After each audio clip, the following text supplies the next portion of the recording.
जय हिंद साथियों, जो देख रहे हैं यह प्रतियोगिता दर्पण सितंबर 2023 का है, हिंदी मासिक का बहुत ही इंपॉर्टेंट सेशन होने वाला है। यह सेशन बता दे, इसमें जितने भी करेंट्स अफेयर बनने वाले हैं दोस्तों, उसे हम लोग कवर करने वाले हैं। इस संपूर्ण बुक को हम लोग विश्लेषण करने वाले हैं। इससे पहले हमने सार संग्रह का सेशन करा दिया है, जो 130 क्वेश्चन रहता है सार संग्रह में, उसे मैंने करा दिया। यदि आप नहीं देखे तो वो जरूर देखिए, वो फर्स्ट सेशन था। ये सेकंड सेशन है दोस्तों, इसमें हम लोग संपूर्ण इसका करेंट्स अफेयर जितने भी बनने वाले हैं वो करने वाले हैं। और इसमें बता दें आपको कि नेक्स्ट जो सेशन लेके आएंगे वो सामान्य ज्ञान एवं खेल कूद का जो वार्षिकी इसका दिया हुआ है वो भी हम लोग कवर कराएंगे। ठीक है, तो आप हमारे चैनल पर नए दोस्तों तो सब्सक्राइब जरूर कर लीजिएगा। तो आइए इसे हम लोग स्टार्ट किया जाए। पहला है राष्ट्रीय घटनाक्रम। तो राष्ट्रीय घटनाक्रम को हम लोग कवर किया जाए बारी बारी से। इसमें देख रहे हैं श्रीहरिकोटा में प्रक्षेपण के बाद जो है चंद्रयान 3 चंद्रमा की ओर अग्रसर हुआ है। ये 23 अगस्त को चंद्रमा की सतह पे उतरेगा। देखिए, इसमें टॉपिक वाइज पूरा हम लोग कवर करने वाले हैं। जो श्रीहरिकोटा में प्रक्षेपण यान के बाद चंद्रयान 3 अब चंद्रमा की ओर अग्रसर हुआ और 23 अगस्त चंद्रमा की सतह पर यह उतरने में संभावित तिथि है इसका। ठीक है, तो आइए इसके बारे में हम लोग डिटेल्स पढ़ते हैं कि श्रीहरिकोटा प्रक्षेपण यान के बाद चंद्रयान 3 अब चंद्रमा की ओर अग्रसर हुआ है। 23 अगस्त चंद्रमा की सतह पर उतरने की संभावित इसकी तिथि लगाई गई है। इसमें बता दें, भारत के जो है अंतरिक्ष कार्यक्रम के इतिहास में 14 जुलाई 2023 को यह दिन जो है स्वर्ण अक्षरों में ये देख सकते हैं। भव्य दृश्य जो है चंद्रयान 3 के साथ जो है श्रीहरिकोटा से उड़ान भरते इसरो का रॉकेट LVM Mk4 भर रहे हैं यहाँ पे अंकित होगा, जब देश चंद्र मिशन के तीसरे चंद्रयान 3 के चंद्रमा के लिए अपनी यात्रा शुरू की है। इस मिशन के तहत भारतीय अंतरिक्ष अनुसंधान संगठन जो है इसरो के बाहुबली कहे जाने वाले, फैट बॉय कहे जाने वाले LVM-3 Mk4 रॉकेट ने चंद्रयान 3 को लेकर श्रीहरिकोटा स्थित सतीश धवन अंतरिक्ष केंद्र से 14 जुलाई 2023 को दोपहर लगभग 2:30 बजे करीब में उड़ान भरी थी और शक्तिशाली रॉकेट ने 16 मिनट में ही इसके प्रोपल्सन मॉड्यूल को 179 किलोमीटर ऊपर पृथ्वी की कक्षा में पहुंचा दिया था। मात्र कितना, 16 मिनट में ही।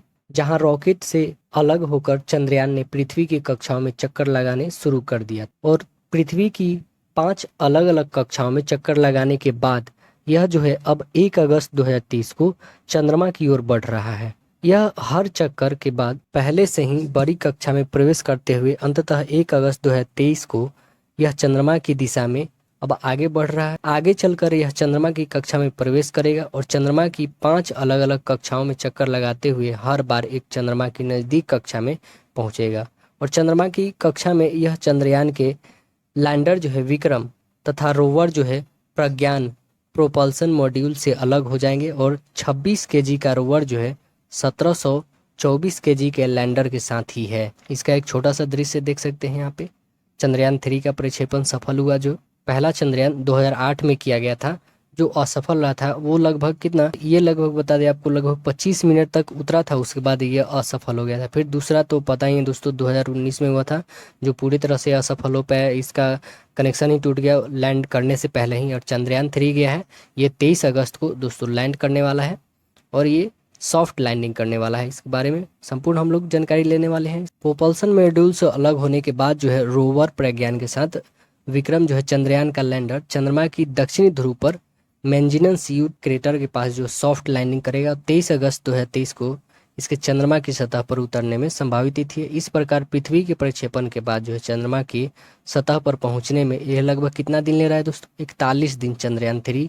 इसके दौरान जो है दोस्तों यह कितना किलोमीटर की दूरी तय करेगा, 3,84,000 किलोमीटर की दूरी तय करने वाला है। चंद्रयान 3 के बारे में देखिए कि चंद्रयान के लिए भारत के पहले चंद्रयान प्रथम जो था यह कब छोड़ा गया था, 22 अक्टूबर 2008 को छोड़ा गया था।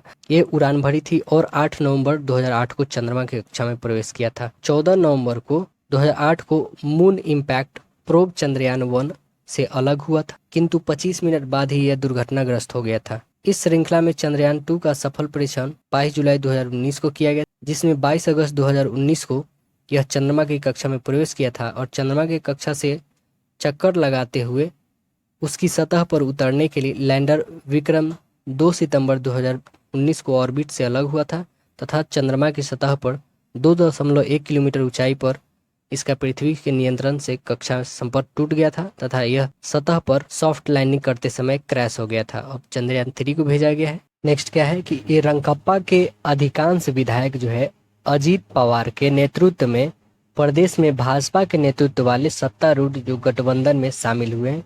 रंगकप्पा के अधिकांश विधायक अजीत पवार के नेतृत्व में प्रदेश में जो है भाजपा के नेतृत्व वाले सत्तारूढ़ गठबंधन में शामिल हुए हैं। शरद जो है पवार के नेतृत्व वाली राष्ट्रवादी कांग्रेस पार्टी में एक बड़ा विभाजन पार्टी नेता शरद पवार द्वारा अपनी पुत्री सुप्रिया सुले व एक अन्य सांसद जो है प्रफुल्ल पटेल को पार्टी के कार्यकारी अध्यक्ष घोषित किए जाने के 3 सप्ताह बाद ही हुआ है, जब उनके भतीजे अजीत पवार अपने कुछ साथियों के साथ प्रदेश में भाजपा के नेतृत्व वाले गठबंधन में शामिल हो गए। इस तरह जो है पाला बदलने वाले प्रफुल्ल पटेल, जिन्हें 10 जून 2023 को ही पार्टी का कार्यकारी अध्यक्ष शरद पवार ने मनोनीत किया था, भी सत्तारूढ़ गठबंधन में शामिल हो गए हैं। इसके साथ ही मुख्यमंत्री एकनाथ शिंदे व उप मुख्यमंत्री श्री देवेंद्र फडणवीस की उपस्थिति में राज्यपाल जो है रमेश बैस ने सरकार में उप मुख्यमंत्री पद की शपथ अजीत पवार को 2 जुलाई 2023 को ही राजभवन में ग्रहण कराई। और इसके साथ ही यहाँ पे देख सकते हैं, साथ ही 8 अन्य जो है शिंदे सरकार में मंत्री बनाए गए। अजीत पवार ने पार्टी के मूल्यतः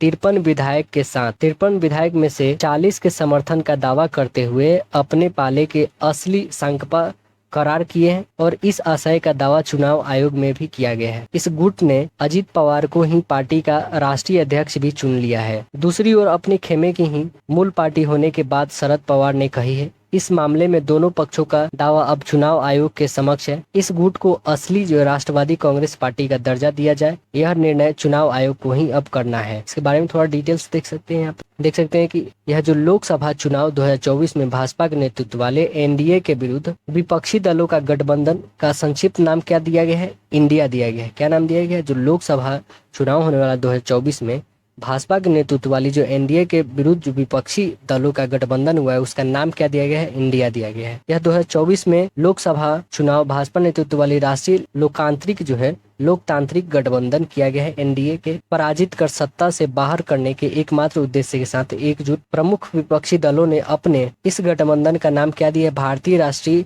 विकासात्मक समावेशी गठबंधन दिया है। Indian national development include alliance दिया है। इसका पूरा नाम शॉर्ट दिया है, इंडिया दिया है, फुल नेम बता दिए। विपक्षी दलों ने विचार विमर्श के बाद गठबंधन के नया नाम Indian national development inclusive alliance यानी इंडिया के लिए सहमति सभी दलों में बनी है। और मीडिया रिपोर्ट के अनुसार यह भी नाम कांग्रेस के राहुल गांधी व तृणमूल कांग्रेस की ममता बनर्जी द्वारा सुझाया गया था। इस गठबंधन की यह दूसरी बैठक जो है 18 जुलाई 2023 के बेंगलुरु में संपन्न हुई और कांग्रेस शासित राज्य में संपन्न इस बैठक में जो है कांग्रेस, तृणमूल कांग्रेस, आम आदमी पार्टी, राष्ट्रीय जनता दल और जनता दल, एकीकृत शिवसेना, उद्धव ठाकरे का जो समाजवादी पार्टी और राष्ट्रीय लोक, ऐसे लगभग दोस्तों कितना 26 गो विपक्षी दल शामिल थे इसमें। और गठबंधन की पहली बैठक जो कब हुई? 23 जून 2023 को हुई और दूसरा कब हुआ था? 18 जुलाई 2023 को हुआ था। और पहला जो 23 जून को हुआ था वो कहाँ पे हुआ था? बिहार के पटना में हुआ था। और मुख्यमंत्री श्री नीतीश कुमार के निवास में जो है निवास पर संपन्न हुई थी यह जो पहला हुआ था विपक्षी दलों का गुट। और दूसरा कहाँ पे हुआ? बेंगलुरु में हुआ, 18 जुलाई 2023 को हुआ। इसमें लगभग कितने पार्टी शामिल हुए थे? लगभग 26 विपक्षी पार्टियों ने शामिल हुआ था। नेक्स्ट क्या है? विश्वविद्यालय व महाविद्यालयों में असिस्टेंट प्रोफेसर पद पर सीधी नियुक्ति हेतु पीएचडी की अनिवार्यता अब समाप्त कर दी गई है। जो विश्वविद्यालय है और महाविद्यालयों में असिस्टेंट प्रोफेसर पद पर सीधे नियुक्ति होगी और पीएचडी की अनिवार्यता अब समाप्त कर दी गई है। देखिए इसके बारे में हम लोग इस मामले में पीएचडी की अनिवार्यता को विश्वविद्यालय अनुदान आयोग जो है यूजीसी ने समाप्त कर दिया है। इन पदों पर सीधा नियुक्ति के लिए जो है अब नेट, सेट, एसलेट ही अनिवार्य न्यूनतम योग्यता होगी। एक नियम जो है 1 जुलाई 2023 से लागू किया गया है। इस संबंध में औपचारिक जो है अधिसूचना यूजीसी द्वारा जारी की गई है, जिसमें कहा गया है कि सभी उच्च शिक्षा संस्थानों के लिए जो असिस्टेंट प्रोफेसर पद के लिए सीधी भर्ती के लिए नेट, सेट, स्लेट न्यूनतम मापदंड होगा। इस संबंध में टिप्पणी करते हुए यूजीसी के अध्यक्ष प्रोफेसर एम जगदीश कुमार ने कहा है कि 1 जुलाई 2023 से इस भर्ती के लिए पीएचडी अब वैकल्पिक यानी ऑप्शनल योग्यता होगी, जबकि नेट और सेट और स्लेट अनिवार्य योग्यता होगी। इसमें देश के बाहर जो है आईआईटी के पहले कैंपस कहाँ पे लगा है? जंजीबार व आबू धाबी में। तो ये कौन सा आईआईटी के लगा है, देखते हैं हम लोग। उच्च स्तरीय जो है शिक्षा के लिए भारत के विश्वविख्यात जो भारतीय प्रौद्योगिकी संस्थान IITS के परिसर अब विदेशों में भी स्थापित करने की शिक्षा मंत्रालय की योजना है।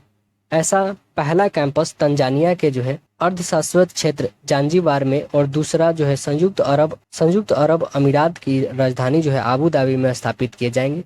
जांजीबार में प्रस्तावित जो है कैंपस IIT मद्रास का परिसर होगा।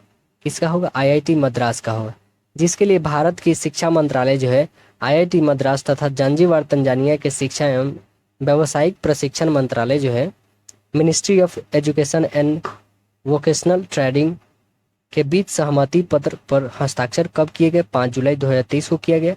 जांजीबार में जो है संपन्न हुए भारत के विदेश मंत्री जो है डॉक्टर एस जयशंकर तथा जांजीबार के राष्ट्रपति डॉक्टर हुसैन अली तनवी की उपस्थिति में यह हस्ताक्षर सहमति पत्र पे किए गए और प्रस्तावित कैंपस में अक्टूबर 2023 से ही यह शिक्षण शुरू होने की संभावना है। शुरू में बीटेक और एमटेक के अतिरिक्त BSc डाटा साइंस के पाठ्यक्रम शुरू करने की IIT मद्रास की योजना है। जांजीबार के बाद जो है विदेश में IIT का दूसरा परिसर आबू धाबी में स्थापित किया जाएगा, जो कि IIT दिल्ली कैंपस होगा। किसका होगा, IIT दिल्ली का होगा। पहला मद्रास जो कहाँ पे होगा, जांजीबार में हो, और दूसरा जो है आबू धाबी में होगा। यह कौन करेगा, IIT दिल्ली करेगा। इसके लिए सहमति पत्र पर हस्ताक्षर प्रधानमंत्री नरेंद्र मोदी और आबू धाबी की यात्रा के दौरान जो है 15 जुलाई 2023 को किए गए। इसके परा स्नातक पाठ्यक्रम जनवरी 2024 से तथा स्नातक स्तरीय पाठ्यक्रम सितंबर 2024 से शुरू होंगे। नई शिक्षा नीति के आने के बाद जो है यह पहला अवसर है जब देश के IIT कैंपस विदेश में स्थापित किए जा रहे हैं। नेक्स्ट क्या है, छोटे अपराधों के मामलों में कारावास के स्थान पर केवल जुर्माना का ही प्रावधान करने के लिए विधेयक लोकसभा में पारित किया गया है।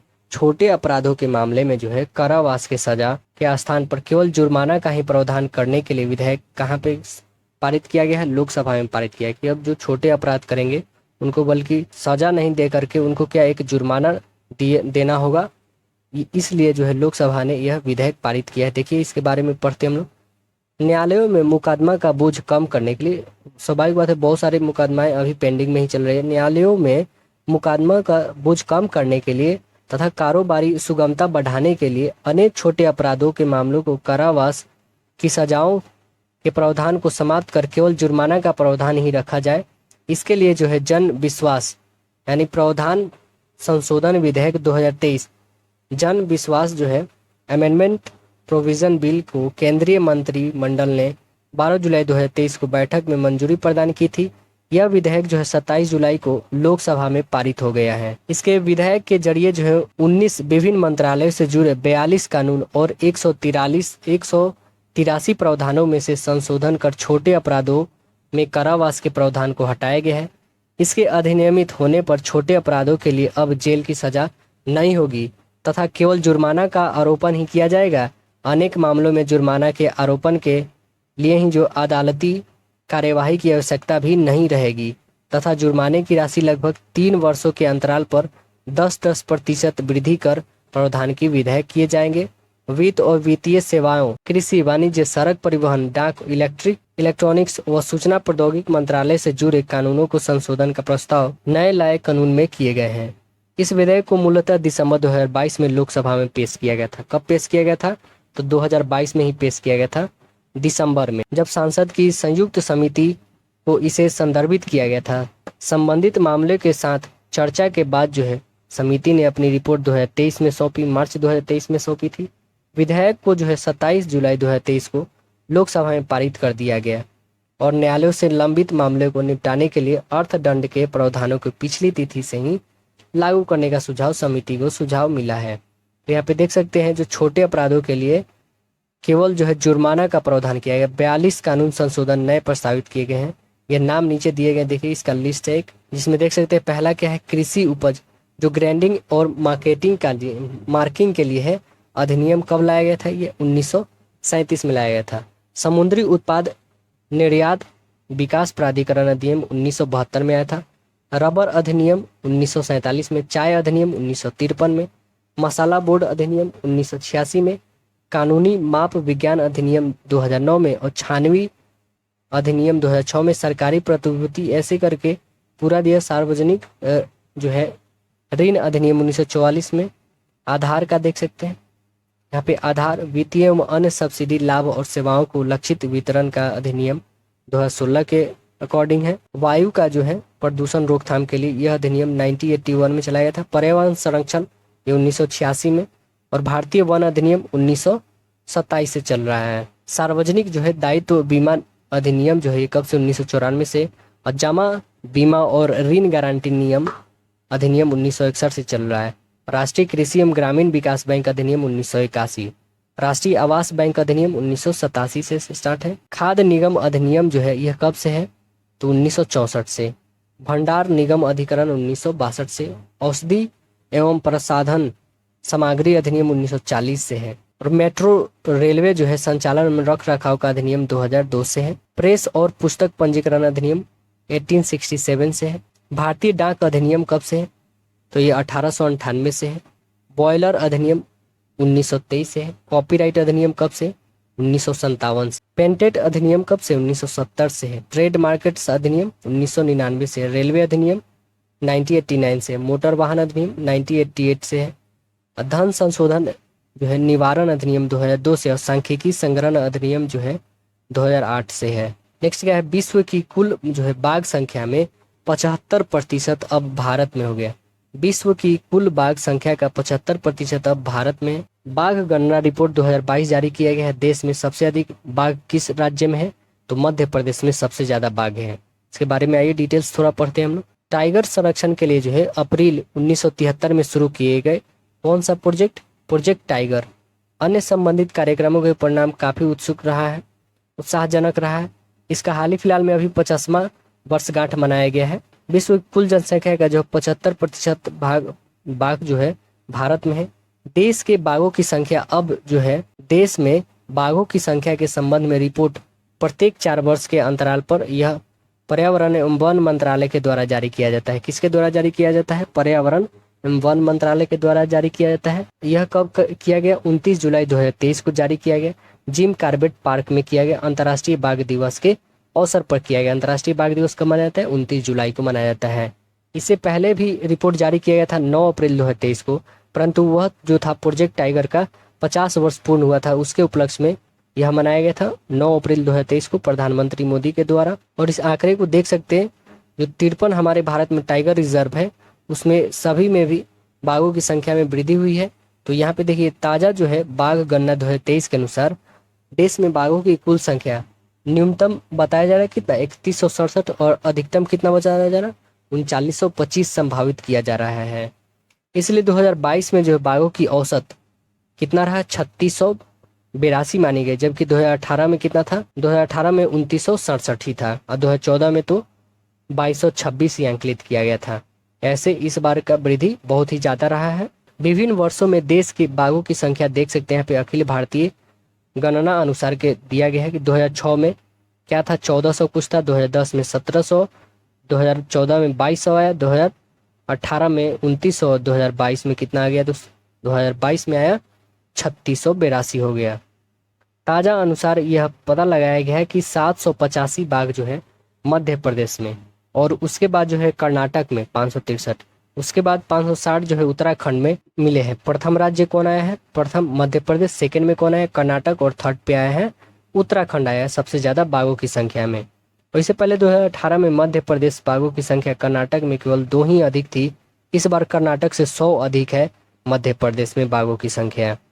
वैसे में देखा जाए तो उसके बाद जो है, उसके बाद महाराष्ट्र, तमिलनाडु, असम का स्थान है। उत्तर प्रदेश इस मामले में कितवें स्थान पे है, 8वें स्थान पे, और राजस्थान 10वें स्थान पर है। यहाँ पे देख सकते हैं बाघों की संख्या की दृष्टि से पहले 10 राज्य कौन कौन से वो देखिए। तो प्रथम पे कौन है, मध्य प्रदेश है, दूसरे पे कर्नाटक है, तीसरे पे उत्तराखंड, चौथे पे महाराष्ट्र, 5वां पर तमिलनाडु, 6ठा पे असम, 7वां पे केरल, 8वां पे उत्तर प्रदेश, 9वां पे पश्चिम बंगाल, और 10वां पे है राजस्थान। यह 2000 देख सकते हैं 2018 की तुलना के अनुसार 2022 में हुआ है वृद्धि। ताजा 2022 के गणना अनुसार जो है 53 टाइगर रिजर्व में उत्तराखंड के जिम कार्बेट टाइगर रिजर्व में बाघों की संख्या सबसे अधिक 260 है। इसके बाद जो है कर्नाटक में कर्नाटक में किस रिजर्व में है, बांदीपुर टाइगर रिजर्व में। उसके बाद जो है कर्नाटक का ही है नागरहोल टाइगर रिजर्व, उसमें है। यह दूसरा और तीसरा स्थान प्राप्त किया है। बाघ संख्या की दृष्टि से 10 जो है टाइमर रिजर्व कौन कौन सा था, देख सकते हैं। सबसे टाइमर रिजर्व में आता है कौन, कार्बेट टाइगर रिजर्व जो उत्तराखंड में, उसके बाद बांदीपुर टाइगर रिजर्व आता है, नागरहोल आता है, उसके बाद बांधवगढ़ आता है मध्य प्रदेश में, दुधवा टाइगर रिजर्व जो कहाँ पे है, उत्तर प्रदेश में है, मधुमलाई टाइगर रिजर्व जो तमिलनाडु में है, कान्हा टाइगर रिजर्व का है मध्य प्रदेश में, काजीरंगा टाइगर रिजर्व असम में है, और सुंदरवन टाइगर रिजर्व पश्चिम बंगाल में, ताडोबा जो अंधेरी टाइगर रिजर्व का है महाराष्ट्र में है, सत्यमंगलम टाइगर रिजर्व तमिलनाडु में है, और पेंच टाइगर रिजर्व किस राज्य में है, तो मध्य प्रदेश में है। Tiger reserve Madhya Pradesh, Dudhwa tiger reserve Uttar Pradesh, और मुदर जो है मधुमलाई टाइगर रिजर्व तमिलनाडु में मिलता है। रिपोर्ट के अनुसार बता दें कि 18 टाइगर रिजर्व ऐसे हैं जिनमें बाघों की संख्या 10 से भी कम है। जिनमें कौन कौन आता है देख सकते हैं यहाँ पे, उत्तर प्रदेश का रानीपुर टाइगर रिजर्व आता है, अचनाक जो है इंद्रावती और उदानती सीता नदी, यह किस राज्य में, छत्तीसगढ़ में है। पालामऊ जो है यह कहाँ पे, झारखंड में। ये सब में 10 से कम। नेक्स्ट आते हैं कि PSLV C-56 के सफल उड़ान के द्वारा जो है सिंगापुर के 7 उपग्रह का प्रक्षेपण किया गया है। तो चंद्रयान 3 के सफल प्रक्षेपण के बाद जो सप्ताह के बाद ही इसरो ने, इंडियन स्पेस रिसर्च ऑर्गेनाइजेशन ने, भारतीय अंतरिक्ष अनुसंधान संगठन ने एक बड़ी कामयाबी 30 जुलाई 2023 को उस समय प्राप्त की जब अपनी व्यावसायिक उड़ान के तहत अपने विश्वसनीय PSLV C-56 के रॉकेट के जरिए सिंगापुर के 7 उपग्रहों को सफल प्रक्षेपण श्रीहरिकोटा स्थित सतीश धवन अंतरिक्ष केंद्र से किया है। प्रक्षेपित उपग्रहों में सिंगापुर का 360 kg के पृथ्वी अवलोकन उपग्रह जो है, radar imaging earth observation satellite DSR व अन्य 6 अन्य उपग्रह शामिल थे। इसमें 23 kg का जो है वोलक्स AM सूक्ष्म उपग्रह जो है, ARC-AD प्रायोगिक उपग्रह और स्कूड नैनो सैटेलाइट, फिर ORB-12 शामिल है। इसरो व्यावसायिक शाखा न्यू स्पेस इंडियन लिमिटेड जो है द्वारा अनुबंधित इस उड़ान के तहत सिंगापुर के 7 उपग्रहों को लेकर 44.4 मीटर लंबे 4 चरण वाले PSLV C-56 ने सतीश धवन अंतरिक्ष केंद्र से लगभग 6:30 बजे यह उड़ान भरी थी। 23 मिनट के भीतर मुख्यतः उपग्रह को जो है 535 किलोमीटर ऊंचे कक्षों में स्थापित कर दिया था। तो यहाँ पे देख सकते हैं एक दृश्य इसका, PSLV C-56 का श्रीहरिकोटा से उड़ान जो भर रहा है। PSLV 56 में 30 जुलाई 2023 को उड़ान की एक बड़ी उपलब्धि रही और उपग्रह की इनकी निर्धारित ऊंची कक्षा में अलग करने के बाद रॉकेट से बचे हुए हिस्से को पृथ्वी की ओर लगभग 30 किलोमीटर ऊंचा कक्षा में लाया गया और निचली कक्षा में रहते हुए अगले 2 माह में यह स्वतः ही नष्ट हो जाएंगे और इसे अंतरिक्ष में इकट्ठा हो रहे कचरे को कम करने में मदद मिलेगी। ऊंचा कक्षा में रहते हुए इस कवार को नष्ट होने में दशकों लगते हैं। इससे ग्रहों को इकट्ठा करने में खतरा रहता है। इससे उपग्रहों को इससे टकराने में खतरा रहता है। नेक्स्ट है अंतर्राष्ट्रीय घटनाक्रम। तो अंतर्राष्ट्रीय घटनाक्रम में कवर किया जाए, जिसमें है पहला क्या है कि संघाई सहयोग संगठन का जो है शिखर सम्मेलन भारत के मेजबानी में वर्चुअल तरीके से हुआ है। इस बार का जो है 2023 का संघाई सहयोग जो हुआ है वो कौन किया है, तो भारत की अध्यक्षता में किया गया है। इसमें कुल कितने देश है, कौन कौन भाग लिया है, वर्चुअल तरीके से कितने बार किया गया है, ये सारे हम लोग इसमें डिटेल्स में देखते हैं। संघाई सहयोग शिखर सम्मेलन भारत की मेजबानी में वर्चुअल तरीके से संपन्न हुआ है।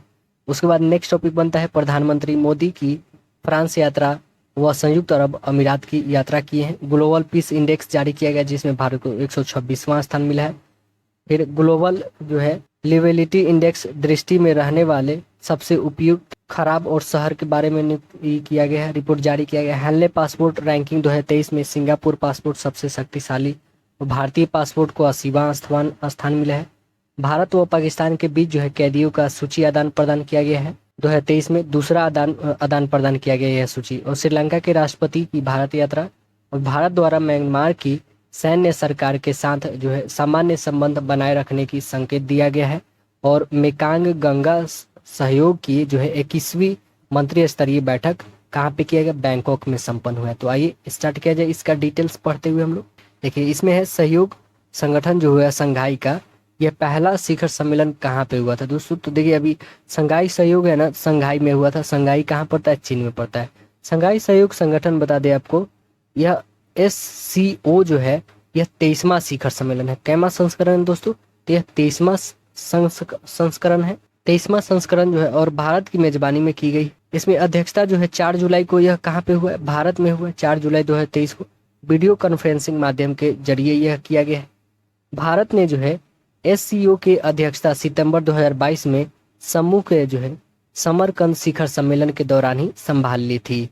2022 में जो हुआ था उसी में इनको अध्यक्षता मिल गया था भारत को SCO का। यहाँ पे देख सकते हैं एक दृश्य, कॉन्फ्रेंस के जरिए उपस्थित SCO के जो है राष्ट्र प्रमुख सब लोग हैं। भारत के जो है नरेंद्र मोदी मेजबानी किए हैं इस संपन्न को। 9 सदस्यीय राष्ट्राध्यक्ष जो है वीडियो कॉन्फ्रेंसिंग के जरिए किए गए हैं। तो इसमें देख सकते हैं 9 जो है देश कौन कौन से है उसके बारे में देखिए। इसके जरिए जो है उज्बेकिस्तान है इसमें, फिर उज्बेकिस्तान है, रूस है, चीन है, कजाकिस्तान है, किर्गिस्तान है और तजाकिस्तान है। कितने हुए दोस्तों, 1 2 3 4 1 5 1 6 हुए तजाकिस्तान, 6 1 7 पाकिस्तान, 1 8 भारत, और 9वां सदस्य नया आया है दोस्तों। यह 9वां शामिल कौन हुआ है, तो देख सकते हैं अतिरिक्त जो है नए सदस्य के रूप में शामिल किए गए हैं। ईरान के राष्ट्रपति कौन है, इब्राहिम रईसी को शामिल किया गया है। यह जो है बता दें ऑब्जर्वर के रूप में यानी पर्यवेक्षक के दर्जा इनको प्राप्त किया गया है। और बेलारूस और मंगोलिया को जो है 9वां सदस्य देश बना है ईरान, लेकिन जो है पर्यवेक्षक के रूप में बेलारूस और मंगोलिया के राष्ट्रपति को इस संगठन में आमंत्रित किया गया है पर्यवेक्षक के रूप में। देख सकते हैं यहाँ पे संबोधित करते हुए हमारे देश के प्रधानमंत्री नरेंद्र मोदी। इसका एक दृश्य देख सकते हैं संघाई सहयोग संगठन का। इसमें GDP वर्तमान मूल्य पर क्या किया गया है, तो देख सकते हैं चीन का GDP कितना है दोस्तों, 19,373.6 बिलियन। और भारत का कितना है दोस्तों, तो 3,000 कितना है दोस्तों, 3,736.9 बिलियन है। वैसे सारे देश का यहाँ पे दिया हुआ है जो इसके सदस्य देश है। रूस, किर्गिस्तान, चीन, Bharat, Pakistan, Iran, Tajikistan, Uzbekistan, Kyrgyzstan, और नया कौन बना है, ईरान बना है। और पर्यवेक्षक के रूप में मंगोलिया और कौन आया है, 2 देश आए हैं। कौन कौन से आए दोस्तों, इसमें 2 देश जो आए हैं वो पर्यवेक्षक के रूप में बेलारूस और मंगोलिया शामिल हुए हैं। इस संघाई सहयोग संगठन जो हुआ है इसका संक्षिप्त एक परिचय हम लोग देखते हैं यहाँ पे कि मध्य एशिया में जो है सुरक्षा चिंताओं को प्रक्षेप में जो है पारस्परिक सहयोग बढ़ाने के उद्देश्य से संघाई 5 नाम से एक समूह का स्थापना किया गया, जिसमें रूस, चीन, किर्गिस्तान, कजाकिस्तान व तजाकिस्तान द्वारा अप्रैल 1996 में संघाई में की गई थी। यह 5 देश जो है संघाई 5 के संस्थापक राष्ट्र थे। बाद में 2001 में उज्बेकिस्तान इस समूह में शामिल, इसका नाम भी संघाई सहयोग संगठन कर दिया गया। इस प्रकार संघाई सहयोग संगठन SCO का औपचारिक स्थापना बता दें आपको 15 जून 2001 को मानी जाती है।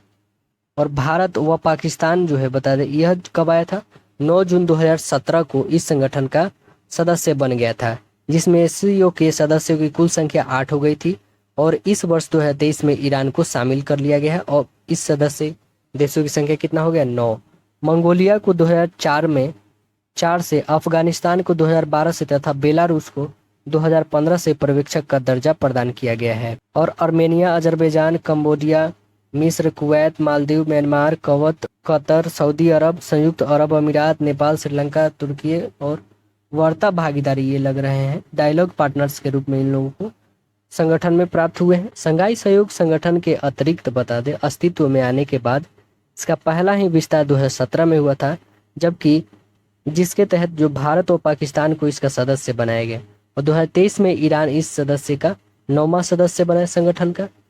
आर्थिक सहयोग, ऊर्जा के क्षेत्रों में साझेदार व सांस्कृतिक वैज्ञानिक सहयोग को बढ़ावा देने के लिए, साथ साथ आतंकवाद, अलगावाद और उग्रवाद को नशीले पदार्थ की तस्करी के विरुद्ध में यह संगठन जो है संघर्ष करती है। संघाई सहयोग संगठन बता दें सदस्यों की कुल जनसंख्या विश्व की कुल जनसंख्या का लगभग 40% है।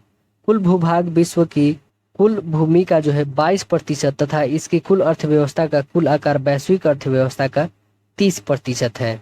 तो इसकी सदस्यता की प्रक्रिया 2024 में पूर्ण होने वाली है। ईरान का। 2023 में इसको तो बुला लिया गया, लेकिन इसकी सदस्यता की जो प्रक्रिया होती है उसे 2024 में पूर्ण कर दिया जाएगा। तो यहाँ पे देख सकते हैं संघाई सहयोग संगठन के शिखर सम्मेलन जो स्टार्टिंग से हुए, जो 2001 से माने जाते हैं, उसमें देख सकते हैं यहाँ पे सबसे पहले कहाँ पे हुए थे, चीन में हुए थे, संघाई शहर में हुआ था। उसके बाद 2002 में, यह प्रत्येक वर्ष किया जाता है दोस्तों, सेंट पीटर्सबर्ग में हुआ। तो वैसे 23वां शिखर सम्मेलन भारत में हुआ है। और इससे पहले बता दें आपको, अभी जो 2024 में प्रस्तावित है यह बहुत इंपॉर्टेंट है। 24वां जो है कहाँ पे होने वाला, अस्ताना कजाकिस्तान में होने वाला, ये बहुत इंपॉर्टेंट है। और 2023 में कहाँ पे, भारत में, यह वर्चुअल मोड में हुआ।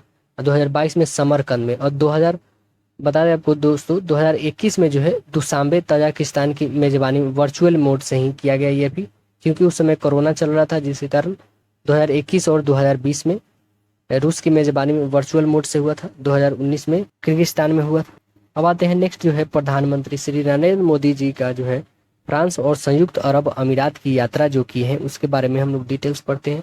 और फ्रांस गए हैं तो वहाँ का उनको सम्मान दिया गया है, सर्वोच्च नागरिक का पुरस्कार मिला है दोस्तों। वो पुरस्कार का क्या नाम है, grand cross of the legion of honour पुरस्कार है, जो फ्रांस के वहाँ के राष्ट्रपति दिए हैं उनको। अब आते हैं संयुक्त अरब अमीरात के बारे में, देखते हैं यहाँ पे डिटेल्स में। इनकी यात्रा जो है 13 से 15 जुलाई की रही है। और बता दें इस महीने जो है 14 जुलाई को फ्रांस के राष्ट्रपति जो है, फ्रांस के राष्ट्रपति वहाँ वर्तमान में भी कौन है, वेस्टिल दिवस पे किया गया है दोस्तों। ये कार्यक्रम में सम्मानित अतिथि के रूप में इनको सम्मानित किया गया है। और वहाँ के राष्ट्रपति जो है अभी मैक्रो के द्वारा आमंत्रित किए गए थे। मैक्रो वहाँ के अभी राष्ट्रपति हैं। भारत के यह दूसरे प्रधानमंत्री है, यह पुरस्कार पाने, यह सम्मान पाने वाले ये भारत के दूसरे प्रधानमंत्री। इससे पहले 2009 में तत्कालिक प्रधानमंत्री डॉक्टर मनमोहन सिंह फ्रांस के बैलिस्टिक डे आयोजन में सम्मिलित अतिथि होने के रूप में शामिल हुए थे। प्रधानमंत्री मोदी जो है फ्रांस की ये यात्रा इस दृष्टि से भी महत्वपूर्ण थी कि वह ऐसे समय में संपन्न की गई जब भारत और फ्रांस की आपसी रणनीति साझेदारी की कैवीं वर्षगांठ मनाई जा रही है, 25वां वर्षगांठ। और फ्रांस की यात्रा के दौरान 4 मई 2022 को ही की थी, जब जर्मनी व डेनमार्क की यात्राओं के बाद जो है स्वदेश लौटते हुए कुछ देर के लिए पेरिस में यह रुके थे। उस समय जो वर्किंग विजिट के दौरान मेजबान राष्ट्रपति इमैनुअल मैक्रों के साथ द्विपक्षीय वार्ता के बाद घोषणा पत्र जारी किया गया था। सुबह 2023 में जो है हिरोशिमा में G7 शिखर सम्मेलन में ईतर में दोनों नेताओं का वार्ता हुआ था। और देख सकते हैं यहाँ पे फ्रांस में जो हुआ है दोनों नेताओं का, देख सकते हैं ये जो फ्रांस में संयुक्त पत्रकार जो है वार्ता में फ्रांसीसी राष्ट्रपति इमैनुअल मैक्रों के साथ प्रधानमंत्री नरेंद्र मोदी का एक दृश्य। 13 जुलाई को ही जो है एलिस पैलेस में एक निजी जो है रात्रि भोज कार्यक्रम के दौरान प्रधानमंत्री मोदी को फ्रांस का सर्वोच्च नागरिक सैन्य सम्मान जो है कौन सा है, grand cross of the legion of honour पुरस्कार से सम्मानित किया गया। इमैनुअल मैक्रो यह सम्मानित किए। विश्व के गिने चुने अग्रणी नेताओं को ही फ्रांस का यह सम्मान अब तक दिया गया है। और यह मोदी सम्मान पाने वाले प्रथम भारतीय बन गए हैं। यह सम्मान पाने वाले मोदी पहले भारतीय बने हैं। और सम्मान को स्वीकार करते हुए मोदी ने इसे भारत का 140 करोड़ लोगों का सम्मान बताया है। इस सम्मान से पहले मोदी जो है 13 अन्य देशों के राजकीय सम्मान से भी सम्मानित किए जा चुके थे। यह पहला अवसर है जब भारत और फ्रांस की तरफ से अन्य देशों भी हथियार बनाने के लिए बात सामने आई है। अभी तक जो है रक्षा क्षेत्र में भारत का इस तरह का सहयोग केवल रूस के साथ ही रहा है। यूएई में पेरिस के 2 दिन की व्यस्त कार्यक्रम के बाद जो है आगे प्रधानमंत्री मोदी की यात्रा दूसरे चरण में संयुक्त अरब अमीरात के रवाना हुए हैं। आबू धाबी हवाई अड्डे पर उनकी जो है अगवानी कौन के थे, क्राउन प्रिंस शेख खालिद बिन मोहम्मद बिन जायद अल नहायन ने किया। इसके बाद जो है गार्ड ऑफ ऑनर के साथ उनको औपचारिक स्वागत राष्ट्रपति शेख मोहम्मद बिन जायद अल नहायन ने किया। राष्ट्रपति भवन में कसर अल वतन में किया। मोदी के प्रति जो है मैत्री भाव प्रदर्शित करते हुए मेजबान राष्ट्रपति ने उनकी कलाई पर जो है फ्रेंडशिप बैंड पहनाया। उनके यूएई आगमन के उपलक्ष्य में दुबई की प्रसिद्ध जो है इमारत बुर्ज खलीफा को भारतीय राष्ट्रध्वज के रंगों में रोशन किया गया था। और विगत वर्षों में प्रधानमंत्री रहते हुए भी नरेंद्र मोदी की संयुक्त अरब अमीरात की यह 5वीं यात्रा थी। इससे पूर्व जो है यूएई की दिवंगत हुए राष्ट्रपति शेख खलीफा बिन जायद अल नहायन के मई में जो है हुए निधन पर संवेदना व्यक्त करते हुए जून 2022 में यूएई की यात्रा पर उन्होंने की थी। यहाँ पे एक दृश्य देख सकते हैं इन दोनों का। ताज़ा यात्रा पर जो मेजबान राष्ट्रपति के साथ प्रधानमंत्री मोदी का द्विपक्षीय वार्ता पारस्परिक जो है बहुआयामी संबंधों में को प्रकट करने के लिए विस्तृत वार्ता हुई है। यह बहुत सारे बातों पर चर्चा हुआ, व्यापार, निवेश पर, ऊर्जा, जलवायु परिवर्तन और उच्च शिक्षा आदि क्षेत्रों को सहयोग बढ़ने में चर्चा और वार्ता हुआ है इसमें, और इस पे हस्ताक्षर भी हुए हैं। दोनों देशों के बीच हस्ताक्षरित तीसरे समझौते ज्ञापन के तहत जो यूएई की राजधानी आबू धाबी में जो है आईआईटी दिल्ली के कैंपस स्थापित किए जाएंगे। इससे जो है स्नातक पाठ्यक्रम जनवरी 2024 से तथा स्नातक स्तरीय पाठ्यक्रम सितंबर 2024 से शुरू होंगे। आईआईटी दिल्ली जो है विश्व में कैंपस स्थापित करने की घोषणा करने वाला आईआईटी मद्रास के बाद यह देश का दूसरा आईआईटी है। और आईआईटी मद्रास ने जांजीबार तंजानिया में कैंपस की स्थापना के लिए 5 जुलाई 2023 को ही समझौता ज्ञापन पर हस्ताक्षर कर लिया है। नेक्स्ट आते हैं हम लोग, ग्लोबल पीस इंडेक्स 2023 जारी किया है, जिसमें 163 देशों में भारत का स्थान कौन रहा है दोस्तों? भारत का 126वां स्थान रहा है। देखिए हम लोग इसका छोटा सा एक लिस्ट देखते हैं और यह किसके द्वारा जारी किया जाता है ये भी जान लीजिए। तो यह बता दें दोस्तों, यह स्थिति आंकलन जो है सिडनी में स्थित जो है institute for economics and peace के द्वारा जारी किया जाता है। वर्ष 2009 से यह प्रति वर्ष जारी किया जाता है। कब से जारी किया जाता है? 2009 से ही जारी किया जाता है। ग्लोबल पीस इंडेक्स 2023 का इंडेक्स जो जारी किया सर्वोच्च स्कोर वाले पहले राष्ट्र 10 कौन कौन से देखिए। पहला है आइसलैंड है, उसके बाद Denmark, Ireland, New Zealand, Australia, Singapore, पुर्तगाल, स्लोवानिया है। और सबसे निचली रैंक वाले 10 राष्ट्र कौन कौन से? तो देखिए सबसे लास्ट तो कौन है दोस्तों? अफगानिस्तान है। और वैसे लास्ट में देखा जाए तो ईरान, सूडान, सोमालिया, यूक्रेन, रूस, कांगो ये सब है। और हमारा भारत एवं पड़ोसी देश कौन कौन सा है? तो देखिए भारत का इसमें क्या रहा है दोस्तों? 126वां स्थान रहा है भारत का। और देखा जाए पाकिस्तान का तो 146वां रहा है 163 देशों में। और श्रीलंका का 107 रहा है, भूटान का 17, भूटान का बहुत ही अच्छा रहा है दोस्तों, 17 रहा है। और अन्य प्रमुख देशों की रैंक देख सकते हैं यहाँ पे, कनाडा का 11, जर्मनी का 15 और अमेरिका का 131वां रहा है दोस्तों। इससे तो अच्छा हमारा देश है जो 126वां रैंक रहा है। इस स्थान पर अफगानिस्तान सबसे निचले स्थान 163वां स्थान, और भूटान जो है 17वां उच्च स्थान पर है। पड़ोसी देश में 79वें स्थान पर नेपाल और 80वें स्थान पर चीन, 88वें पे बंगाल है और 107 स्थान पर श्रीलंका। भारत से बेहतर स्थिति में है। भारत के पड़ोसी देश 145 स्थान पर म्यांमार है। इस प्रकार म्यांमार, पाकिस्तान व अफगानिस्तान को छोड़कर सभी देश जो है भारत से बेहतर स्थिति में है। नेक्स्ट है ग्लोबल लिवेबिलिटी इंडेक्स दृष्टि से जो है रहने वाले सबसे उपयुक्त खराब शहर कौन सा है? तो देखिए ग्लोबल लिवेबिलिटी इंडेक्स की दृष्टि से रहने वाले सबसे उपयुक्त और सबसे खराब शहर कौन है, तो उसके बारे में भी लिस्ट जारी किया गया है। विश्व के योग्य अच्छे शहरों की रैंकिंग ग्लोबल लिवेबिलिटी इंडेक्स के द्वारा जारी किया जाता है। इस आधार पर ब्रिटेन का जो है economics group, economics intelligence unit के द्वारा यह प्रति वर्ष निर्धारित की जाती है। 173 को शहर में जारी किया गया है। तो देखिए इसमें कौन है? सीरिया की राजधानी दमिश्क रहा है। इसका लिस्ट ही दिखा देते एक ही बार। देखिए ग्लोबल लिवेबिलिटी इंडेक्स 2023 की दृष्टि से रहने का सबसे उपयुक्त शहर कौन सा है? तो यहाँ पे सबसे उपयुक्त शहर देखा जाए दोस्तों, सबसे नंबर 1 पे कौन है? वियना है। उसके बाद कोपेनहेगन, जो वियना जो है ऑस्ट्रेलिया में पड़ता है, और कोपेनहेगन डेनमार्क में, फिर मेलबर्न पड़ता है, फिर सिडनी, फिर वैंकूवर पड़ता है, ऐसे ज्यूरिख पड़ता है, जिनेवा ऐसे पड़ता है दोस्तों। 10वां पे कौन है? ऑकलैंड, ओसाका ये सब पड़ता है। और रहने के लिए सबसे कम उपयुक्त जो है, सबसे कम उपयुक्त में 10 शहर कौन है? देखिए 164वां पे कौन है? डाउआला जो है कैमरून में पड़ता है, कीव जो यूक्रेन में है, हरारे जो जिम्बाब्वे में पड़ता है। और सबसे लास्ट में देखिए 173वां जो स्थान आया है वो दमिश्क का है जो सीरिया का है। बहुत ही आतंकवाद देश है ये, वहाँ पे बहुत ही मुस्लिम कंट्रीज है, बहुत ही कट्टरपन है वहाँ पे, बहुत ज़्यादा, बहुत ही कड़क रूल है वहाँ पे सीरिया में। यहाँ पे देख सकते हैं हेनले पासपोर्ट इंडेक्स जो जारी किया गया, हेनले पासपोर्ट इंडेक्स 2023 में सिंगापुर का पासपोर्ट सबसे शक्तिशाली, जबकि भारत पासपोर्ट का कैमा स्थान प्राप्त हुआ, 80वां प्राप्त हुआ। यही सबसे इम्पोर्टेंट है कि हेनले पासपोर्ट इंडेक्स जो है दोस्तों, यह ब्रिटेन स्थित निजी फॉर्म हेनली एंड जो पार्टनर्स विश्व की विभिन्न देशों के पासपोर्ट्स की स्थिति शक्ति को ऑफलाइन के द्वारा जो है जारी किया जाता है। शक्ति का आंकलन इस आधार पर किया जाता है कि पासपोर्ट के धारण करते में जो है कितने देशों में यात्रा वीजा के बिना कर सकता है। तो इसलिए यह जो इंडेक्स जारी किया जाता है, यह वर्ष 2023 के लिए जो 199 पासपोर्टों के लिए सूचकांक की गणना हेनले एंड पार्टनर्स के द्वारा की गई है। कितने के लिए किया गया है? 199 पासपोर्ट्स के लिए सूचकांक जारी किया गया है। इसमें भारत को 80वां स्थान मिला है और सबसे टॉप पे कौन रहा है? सिंगापुर रहा है। नेक्स्ट आइए कि भारत व पाकिस्तान के बीच जो है कैदियों की सूची वर्ष 2023 का दूसरा आदान प्रदान किया गया है।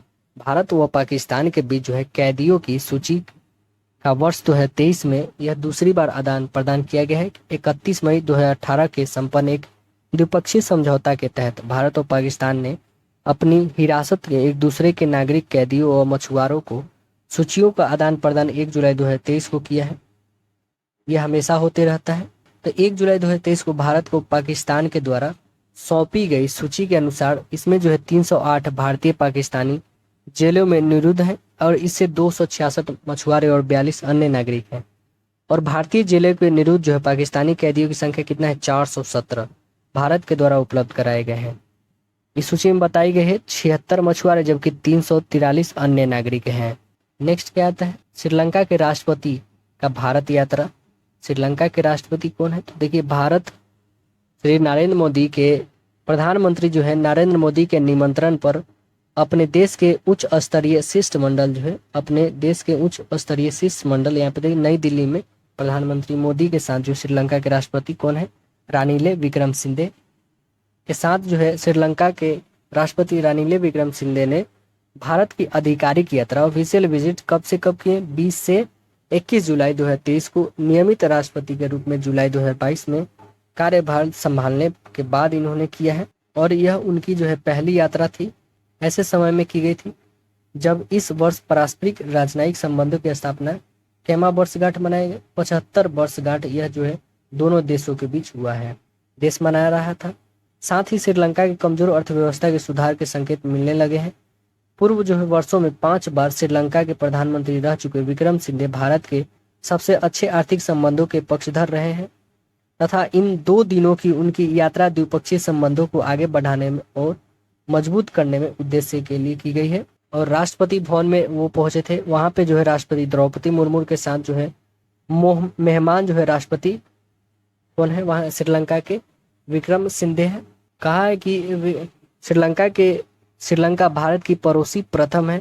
ये नेबरहुड फर्स्ट है। और नीति और सागर अर्थात जो है क्षेत्र में सभी की सुरक्षा और विकास दृष्टिकोण में एक विशेष स्थान रखता है। और राष्ट्रपति द्रौपदी मुर्मू ने कहा है कि पिछले 1 वर्षों में श्रीलंका को उनकी आर्थिक चुनौती से निपटने के लिए भारत का बहुआयामी समर्थन श्रीलंका के साथ द्विपक्षीय संबंधों के प्रति भारत की दीर्घकालिक प्रतिबद्धता का प्रमाण है।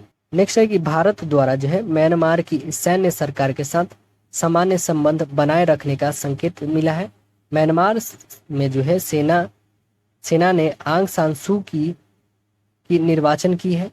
आंग सान सू की निर्वाचन यहाँ पे देख सकते हैं। म्यांमार के विदेश मंत्री जो है यू था स्वे के साथ भारतीय विदेश मंत्री एस जयशंकर बैंकॉक में प्रतिनिधि मंडल स्तरीय वार्ता करते हुए सरकार का जो है तख्ता फरवरी 2021 में पलट दिया गया था, जिसके नाराज होकर अमेरिका व अन्य पश्चिमी देशों के द्वारा वहां लोकतंत्र की वापसी के लिए दबाव सैन्य सरकार पर भी बनाया हुआ है। इन देशों का जो है भारत पर भी दबाव रहता है कि म्यांमार के सैन्य शासन के प्रति कठोर रुख वह अपनाए। इस मामले में यह स्पष्ट संकेत भारत ने दे दिया है कि वह अपने रणनीतिक हितों के अनुरूप ही कदम उठाएगा। 16 जुलाई को यह सम्मेलन हुआ है। बता दें कि यह विदेश मंत्री जो है एस जयशंकर जी की 16 जुलाई की वार्ता हुई। यह स्पष्ट संकेत देते हुए कि भारत म्यांमार की मौजूदा सरकार के साथ संबंधों के पूरी तरह जो है सामान्य बनाए रखने की दिशा में अग्रसर रहेगा और अग्रसर है भी। मेकांग गंगा सहयोग की 12वीं मंत्री स्तरीय बैठक कहाँ पे हुआ? बैंकॉक में संपन्न हुआ है।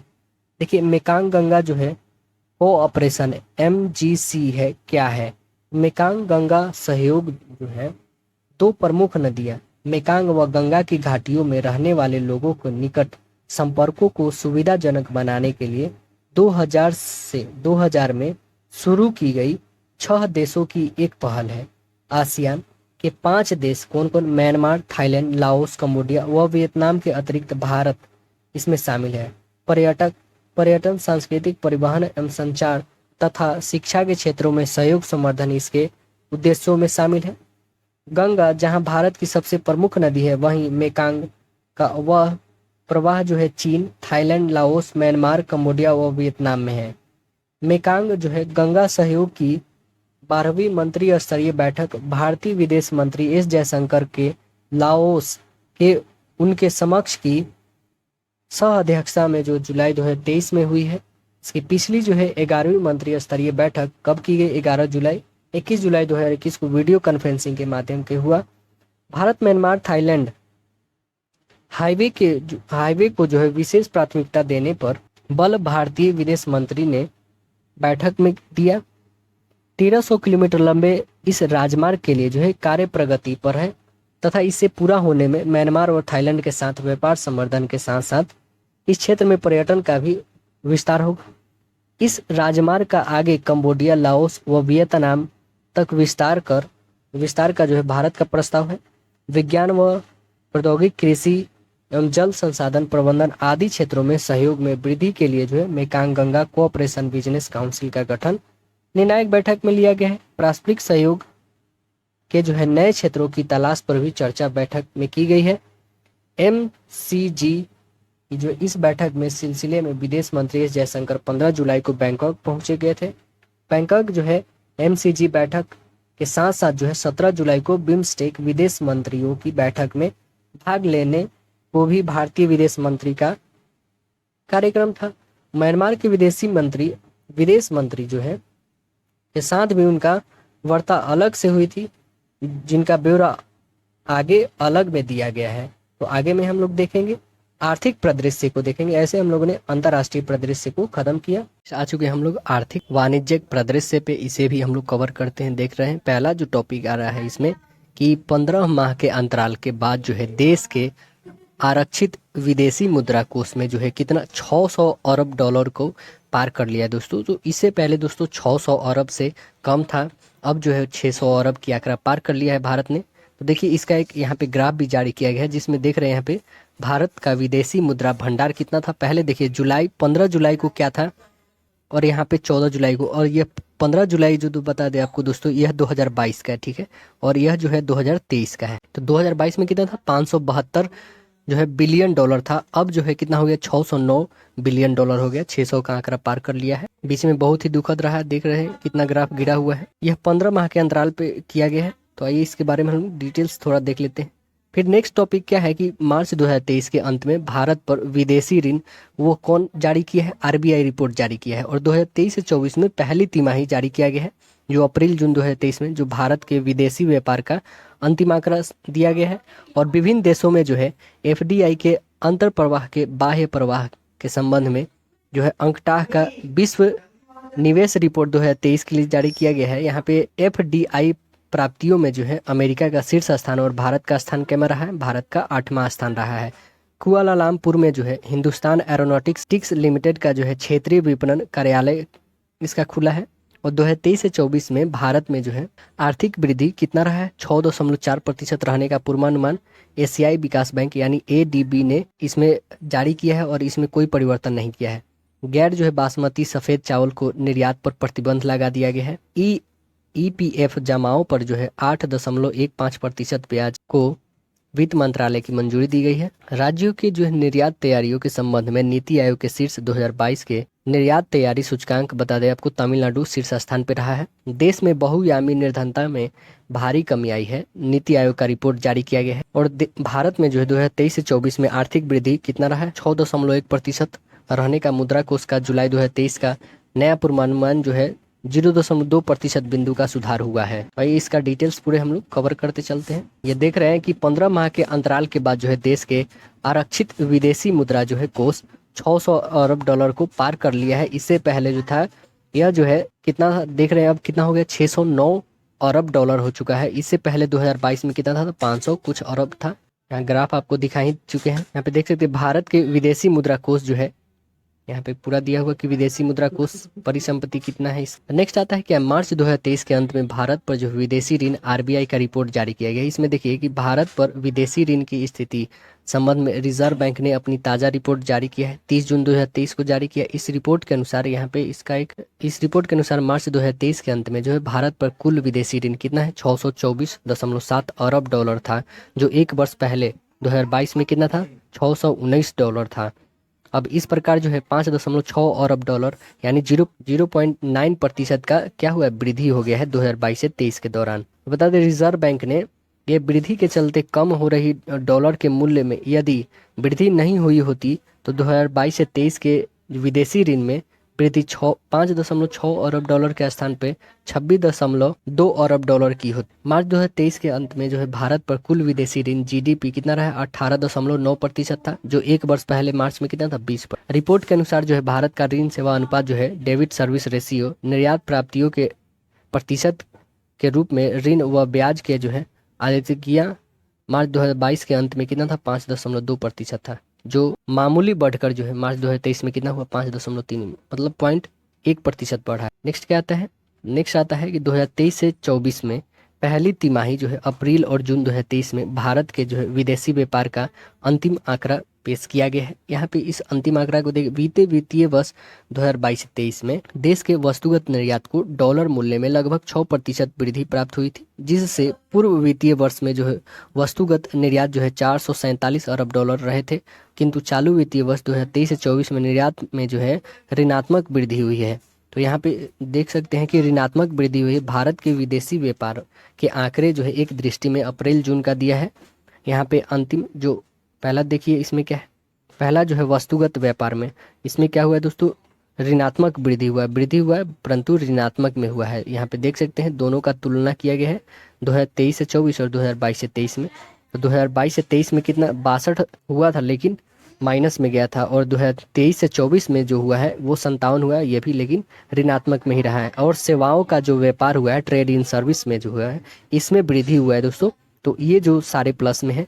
और नेक्स्ट जो है वस्तुओं एवं सेवाओं का व्यापार जो है इसमें भी माइनस में वृद्धि हुआ, ऋणात्मक ही हुआ है इसमें भी। विदेशी व्यापार के इन आंकड़ों में जो है सेवाओं के व्यापार के अंतिम आंकड़े भी जोड़े जाएं, और जो अप्रैल और जून 2023 में भारत के कुल निर्यात वस्तुगत और सेवाओं के निर्यात मिलकर लगभग 182.70 अरब का जो है 182.70 अरब डॉलर का आयात जो है 205.29 अरब डॉलर रहे थे, तथा विदेशी व्यापार घाटे कितना हुआ दोस्तों, लगभग 23 अरब डॉलर का रहा घाटे में। यहाँ पे वाणिज्य मंत्रालय इन आंकड़ों के अनुसार जो है अप्रैल से जून 2023 में तिमाही में भारत के वस्तुगत निर्यात के पहले 5 जो है प्रमुख गंतव्य अमेरिका, संयुक्त अरब अमीरात, नीदरलैंड, चीन व ब्रिटेन रहे थे। लेकिन जब अवधि में आयातों के प्रमुख स्रोत हुए तब कौन आ गया, क्रमशः चीन, रूस, अमेरिका, संयुक्त अरब अमीरात और सऊदी अरब आ गए। तो भारत का वाणिज्यिक व्यापार एक यहाँ पे ग्राफ के तौर पे आप देख सकते हैं कि यह जो जून में क्या रहा था और जुलाई में क्या रहा था। यहाँ पे निर्यात और आयात में देख सकते हैं निर्यात में ऋणात्मक में वृद्धि हुआ, आयात में भी ऋणात्मक में ही वृद्धि हुआ, और फिर जो है यहाँ पे भी सेम कंडीशन है, ऋणात्मक में ही वृद्धि हुआ है दोनों में। नेक्स्ट क्या है, विभिन्न देशों में जो है एफडीआई के अंतर प्रवाह व बाह्य प्रवाह के संबंध में अंकटाह की जो है विश्व निवेश रिपोर्ट 2023 जारी किया गया है। इसमें शीर्ष पर कौन रहा है, अमेरिका रहा है। भारत का स्थान कैमा रहा है, भारत का 8वां स्थान रहा है अंकटाह में।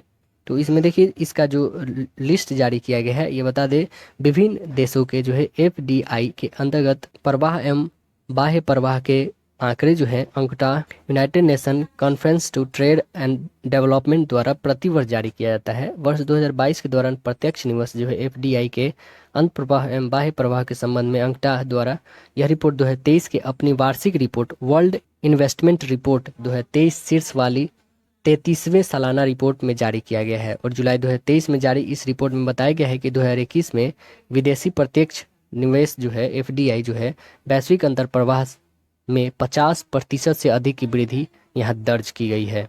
यहाँ पे देख सकते हैं एफडीआई का अंतर प्रवाह जो है विकसित अर्थव्यवस्था कितना रहा है 21 में और 22 में कितना हो गया, फिर विकासशील जो है अर्थव्यवस्थाएं कितनी रही है और कितना हो गया। नेक्स्ट है विदेशी प्रत्यक्ष निवेश सबसे अधिक अंतर प्रवाह वाले देश कौन थे, तो यहाँ पे टॉप पे कौन है दोस्तों, अमेरिका है टॉप पे, और सेकंड पे आता है चीन, थर्ड पे सिंगापुर, उसके बाद आता है हांगकांग, ब्राजील, ऑस्ट्रेलिया, कनाडा ऐसे करके भारत का स्थान कैमा है दोस्तों, भारत का स्थान है 8वां। ये बहुत इंपॉर्टेंट है, भारत का स्थान 8वां है। और देख सकते हैं यहाँ पे 16वां जो है संयुक्त अरब अमीरात का है। यहाँ पे कोस्ट में जो है एफडीआई के अंतर प्रवाह के मामले में 2021 में वैश्विक रैंकिंग दर्शाई गई। ये जो कोस्ट में है ना दोस्तों, यह 2021 का है रैंकिंग इन लोग का। तो इस 2021 में भारत का 8वां ही था, 2023 में भी 8वां ही रैंक है। एफडीआई बाह्य प्रवाह जो है पहले 15 राष्ट्र हैं। तो ये पहले 15 राष्ट्र में पहला अमेरिका, जापान, चीन, Germany, United kingdom, Australia, Hong Kong, दक्षिण अफ्रीका, ये सब है। भारत का स्थान देख सकते हैं यहाँ पे कैमा है, 20वां स्थान है भारत का स्थान। और 2021 में क्या था, 25वां स्थान है। तो इसमें सुधार हुआ है।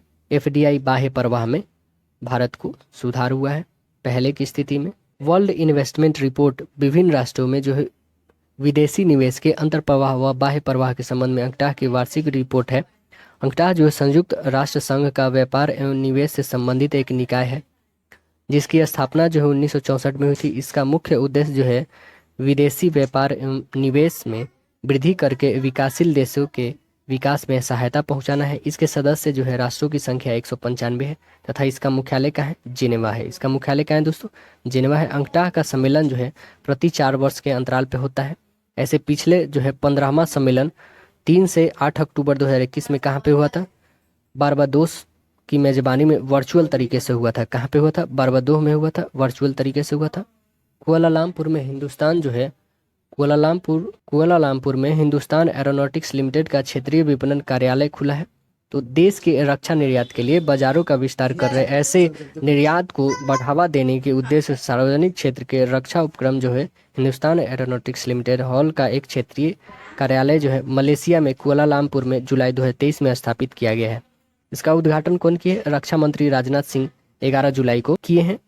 और यह कार्यालय जो है हल्के लड़ाकू विमान तेजस सहित भारतीय रक्षा उत्पादों के जो है मलेशिया को विपणन व रख रखाव आदि दिशा में पहल करेगा और साथ ही दक्षिण पूर्व एशियाई देशों व भारत के सार्वजनिक उपक्रम के बीच एक संपर्क केंद्र के रूप में भी कार्य करेगा। हिंदुस्तान एरोनॉटिक्स लिमिटेड के विदेश में 2 संपर्क कार्यालय जो है यदि लंदन व मॉस्को में पहले ही है। इसका नव स्थापित कुआलालंपुर कार्यालय देश के बाहर इसका पहला क्षेत्रीय विपणन कार्यालय है। 2023 से 24 में भारत में आर्थिक वृद्धि कितना हुआ, 6.4% रहने का पूर्वानुमान में एशियाई विकास बैंक ने इसमें कोई परिवर्तन नहीं किया है। एडीबीआई जो रिपोर्ट जारी किया है उसमें जो है 6.4% रहने का पूर्वानुमान किया है, उतना ही रहा है, उसमें कोई परिवर्तन नहीं किया गया है। एशियन डेवलपमेंट आउटलुक इसमें कोई परिवर्तित हुआ ही नहीं है। आगे बढ़ते हैं। ज्ञातव्य है कि वर्ल्ड बैंक ने जो है भारत में 2023 से 24 में आर्थिक वृद्धि जो है 6.6% रहने का पूर्वानुमान जनवरी 2023 में अपनी ग्लोबल इकोनॉमिक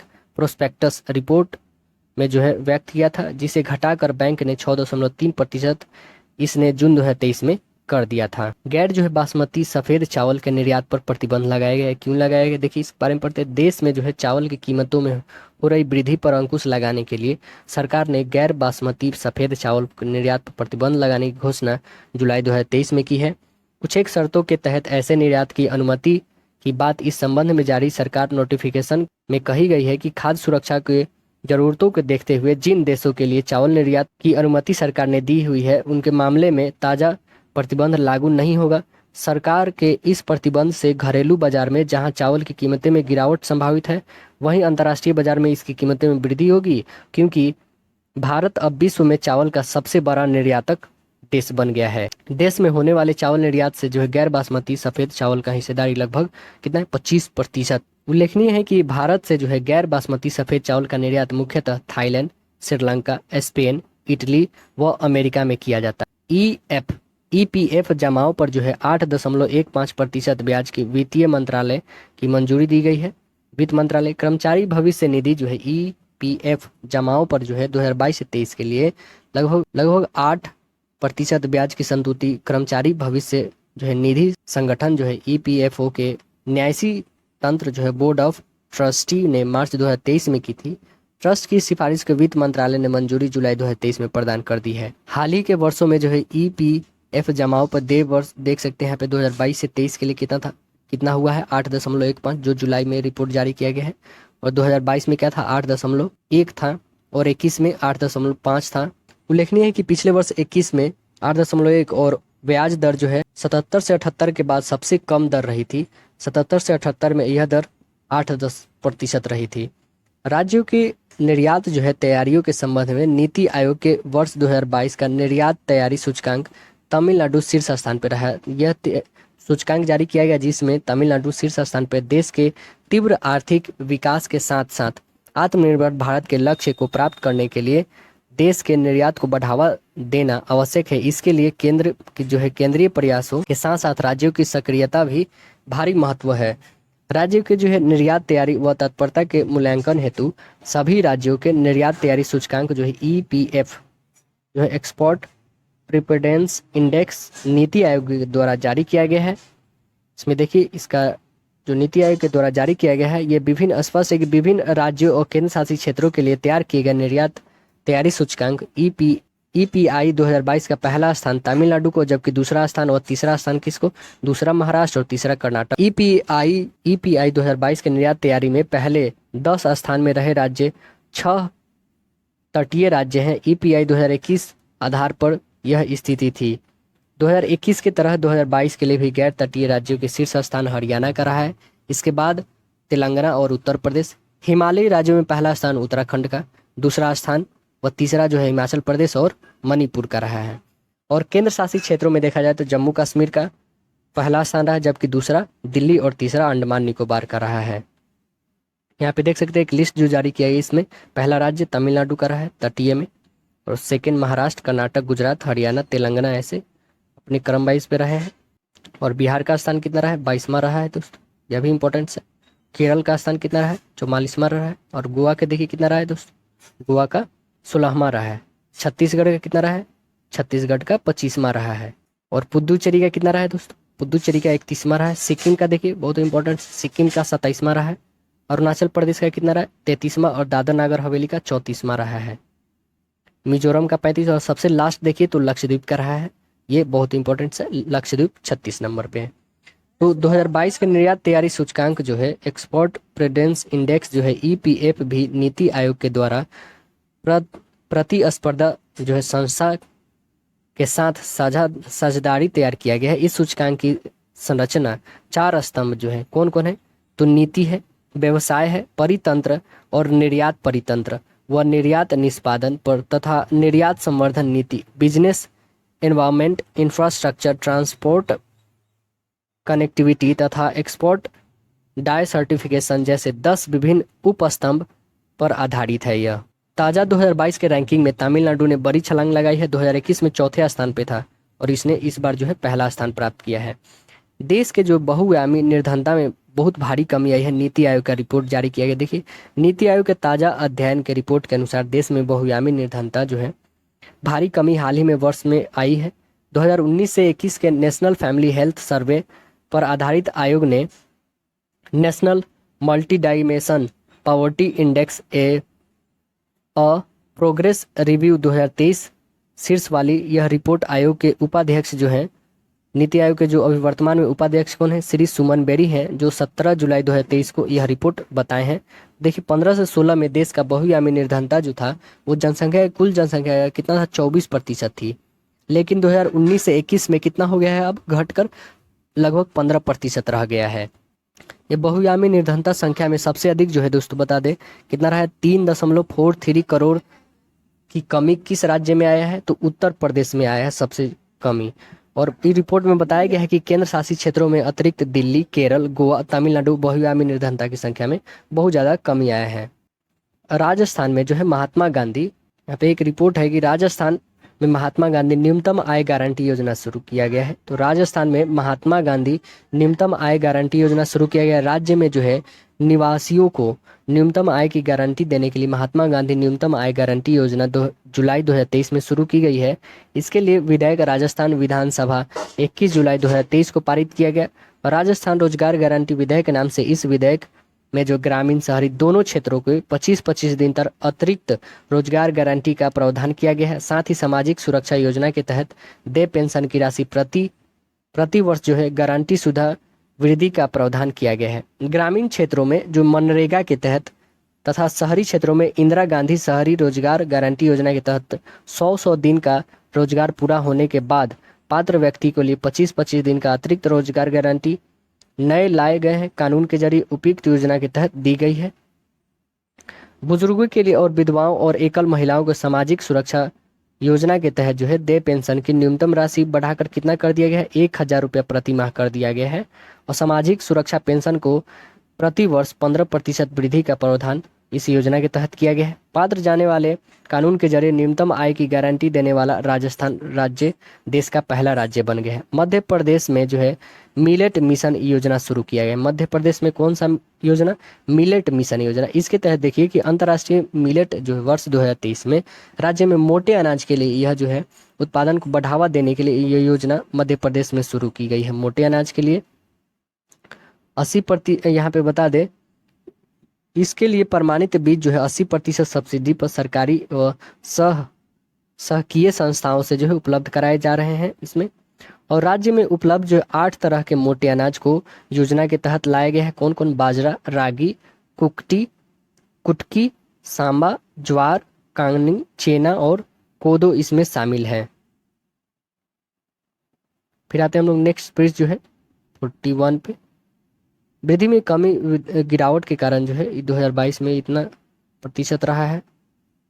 भारत के संबंध में 2023 से 24 के लिए अपने ग्रोथ पूर्वानुमान में 0.2% बिंदु का सुधार IMF ने जुलाई 2023 में किया है। भारत में 2023 से 24 में वृद्धि लगभग 6% रहने का पूर्वानुमान IMF ने अप्रैल 2023 में व्यक्त किया था। इसे बढ़कर 6.1% रहने का कोष ने जो है IMF ने जो है जुलाई 2023 में ताजा पूर्वानुमान किया है।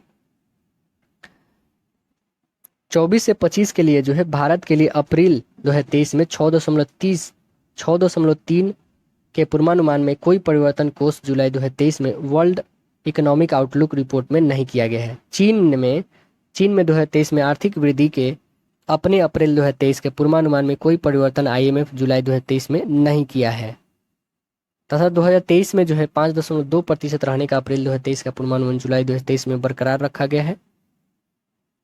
जापान बता दे, जापान 2023 में आर्थिक वृद्धि 1.4% रहने का IMF का जुलाई 2023 में ताज़ा अनुमान लगाया गया है, जबकि 2024 में यह 1% रहने का संभावित है।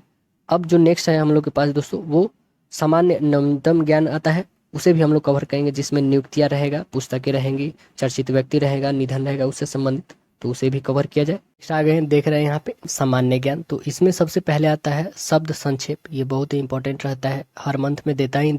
इंडिया के बारे में दिया, ठीक है। तो इंडिया ये बता दे आपको कि इससे पहले आप लोगों को बता भी चुके हैं कि इंडिया जो है यह एक विपक्षी दलों का संगठन है, अभी हाल फिलहाल में गठित हुआ है। तो इसका फुल फॉर्म देख लीजिए क्या है। Indian national development inclusion alliance है इसका full form.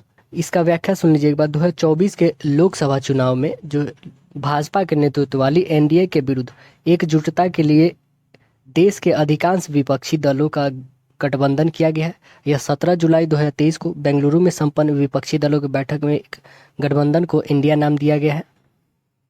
Congress, Samajwadi party ऐसे करके लगभग कितने 26 जो विपक्षी दल है इस गठबंधन में बैठक में शामिल थे। और इससे पहले दोस्तों यह जुलाई में हुआ था, यह दूसरा बैठक हुआ। इससे पहले जो है जून में हो गया था। कहाँ पे हुआ था? ये पटना में हुआ था दोस्तों, बिहार की राजधानी पटना में हुआ था। वो नीतीश कुमार के आवास में किया गया था यह पहला गठबंधन। उसमें भी लगभग 17 जो है गठबंधन 17 जो है पार्टियों ने उसमें शामिल हुए थे, और इस बार में 26 पार्टी शामिल हुए थे पूरे। तो भाई नेक्स्ट देखते हैं हम लोग नियुक्तियाँ के बारे में, इसका पढ़ते हैं। जो मनोज यादव जो है रेलवे प्रोटेक्शन फोर्स के नए महानिदेशक बने हैं, इनके बारे में हम लोग जानते हैं। अपॉइंटमेंट्स, भारतीय पुलिस सेवा के मनोज यादव को अब रेलवे प्रोटेक्शन फोर्स यानी RPF का महानिदेशक यानी DG सरकार ने नियुक्त किया है। इस पद पर पश्चिम बंगाल के कैडेट के IPS अधिकारी जो संजय चंदर जिनका कार्यकाल 31 जुलाई 2023 को पूरा हुआ है, उनका स्थान मनोज यादव लिए हैं, 1 अगस्त 2023 से लिए हैं। इस पद पे उनकी जो नियुक्ति जो है सेवानिवृत्ति 31 जुलाई 2025 तक रहेगी इनकी नियुक्ति। और बता दें कि सर्वोच्च न्यायालय में 2 न्यायाधीश आए हैं, और वो कहाँ से आए हैं और वो कौन है? मुख्य न्यायाधीश है या फिर अन्य न्यायाधीश के थे जो आए हैं? तो देखिए सर्वोच्च न्यायालय के न्यायाधीश जो है अभी मुख्य न्यायाधीश DY चंद्रचूड़ की अध्यक्षता वाली कॉलेजियम की संस्तुति पर सर्वोच्च न्यायालय में 2 न्यायाधीशों की नियुक्ति की गई है।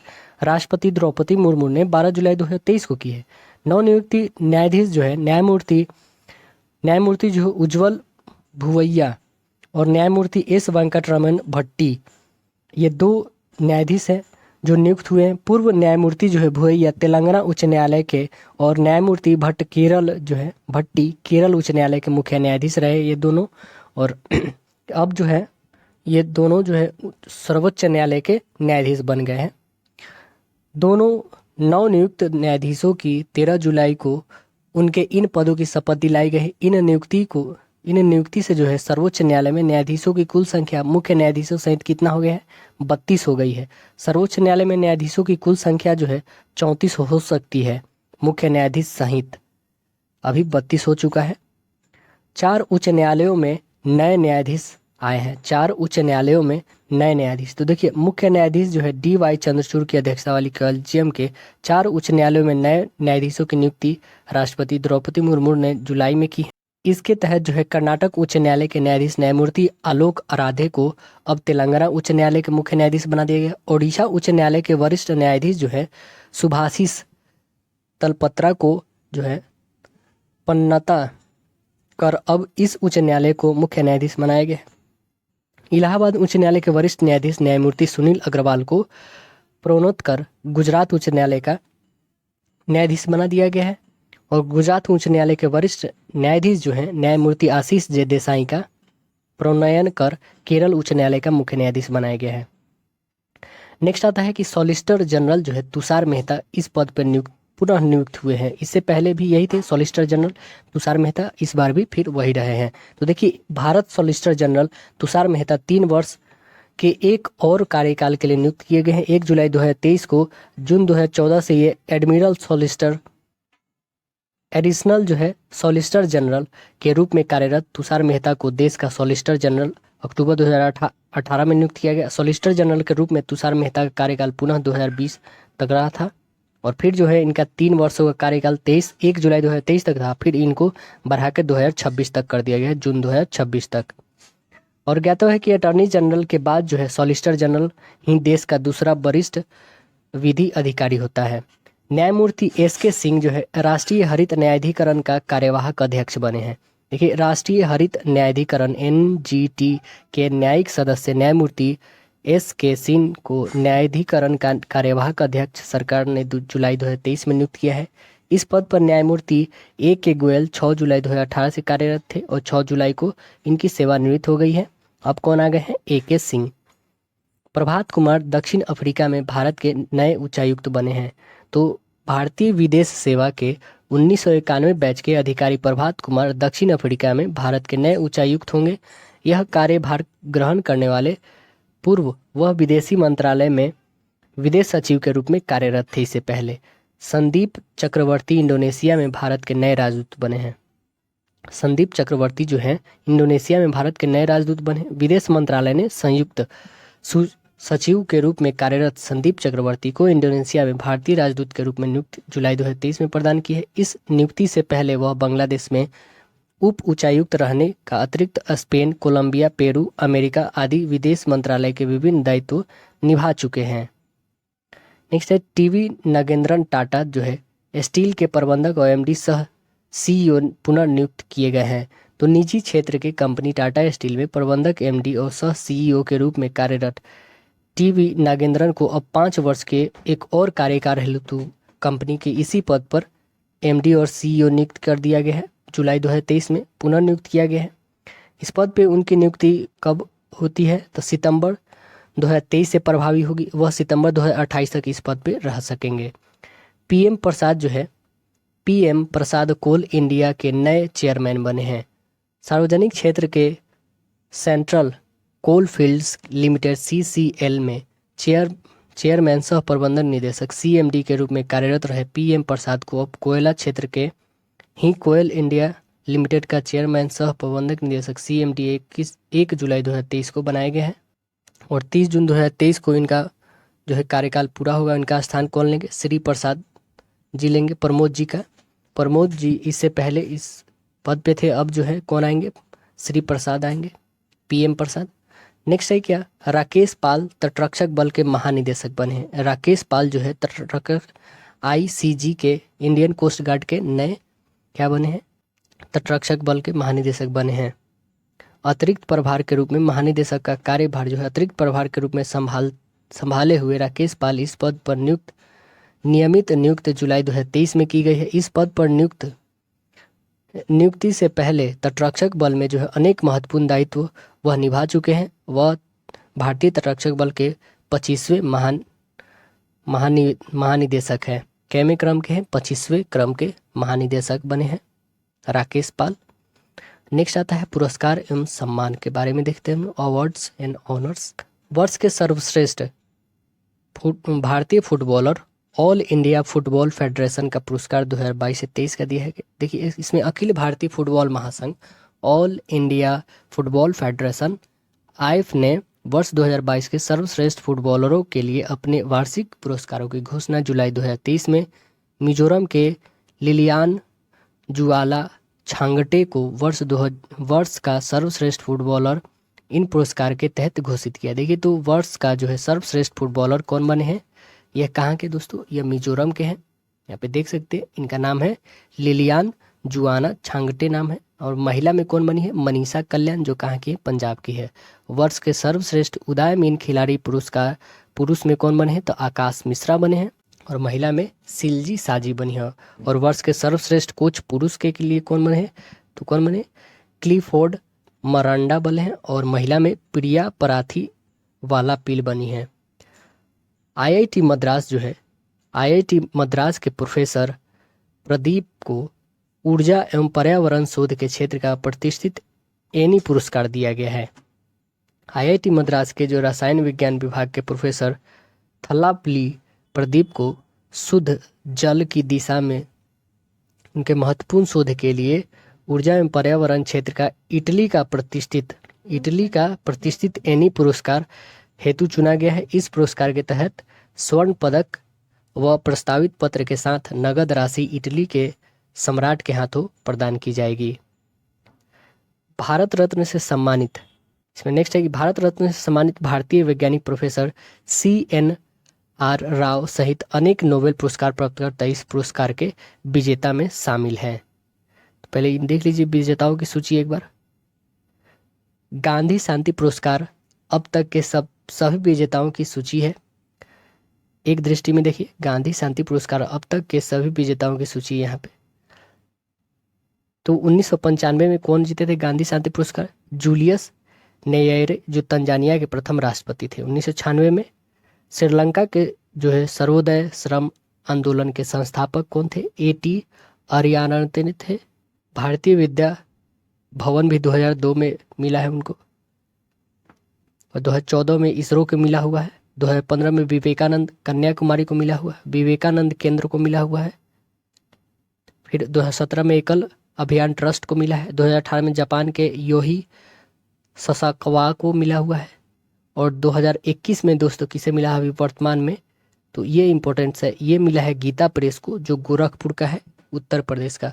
यह जो इसमें बता दे गांधी शांति पुरस्कार में 1 करोड़ रुपए की राशि प्रदान की जाती है, जो राशि लेने से गीता प्रेस ने मना कर दिया है क्योंकि ये दान नहीं लेता है। इस कारण जो है यह पुरस्कार को लिया है परंतु राशि को नहीं लिया है। और नेक्स्ट क्या आता है? तो नेक्स्ट आता है दोस्तों प्रधानमंत्री नरेंद्र मोदी को फ्रांस का सर्वोच्च grand cross of the legion award honour से सम्मानित किया गया है। फ्रांस के राष्ट्रपति की है, इमैनुअल मैक्रो की है, देख रहे हैं यहाँ पे। प्रधानमंत्री मोदी को सम्मानित करते हुए अपने आवास में यह रात्रि भोज में ये संचालन किए थे और वहाँ पे इनको ये पुरस्कार से सम्मानित किए।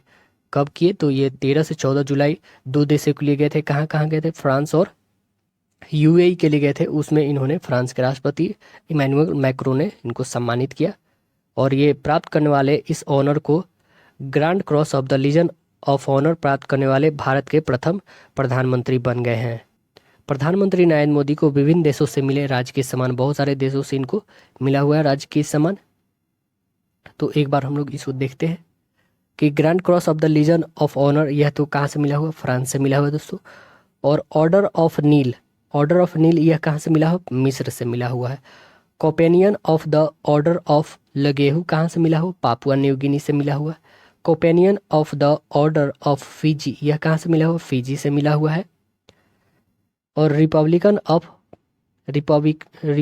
ऑफ पलाऊ का एबेलकल अवार्ड जो है यह कहाँ से मिला हुआ है दोस्तों? यह भी पापुआ न्यू गिनी की यात्रा के दौरान मिला हुआ है। Order of the Druk Gyalpo, यह जो है भूटान के द्वारा मिला हुआ है। लीजन ऑफ मेरिट, यह अमेरिका के द्वारा दिया गया है। किंग हदाम अवार्ड ऑफ द रेनेसा, यह जो है बहरीन के द्वारा दिया गया है। और order of the distinguish rules of निशान इंजुद्दीन, यह जो है मालदीव से मिला हुआ। ऑर्डर ऑफ सेंट एंड्रयू जो है रूस से मिला हुआ है। ऑर्डर ऑफ जायद जो है यह यूएई से मिला हुआ है।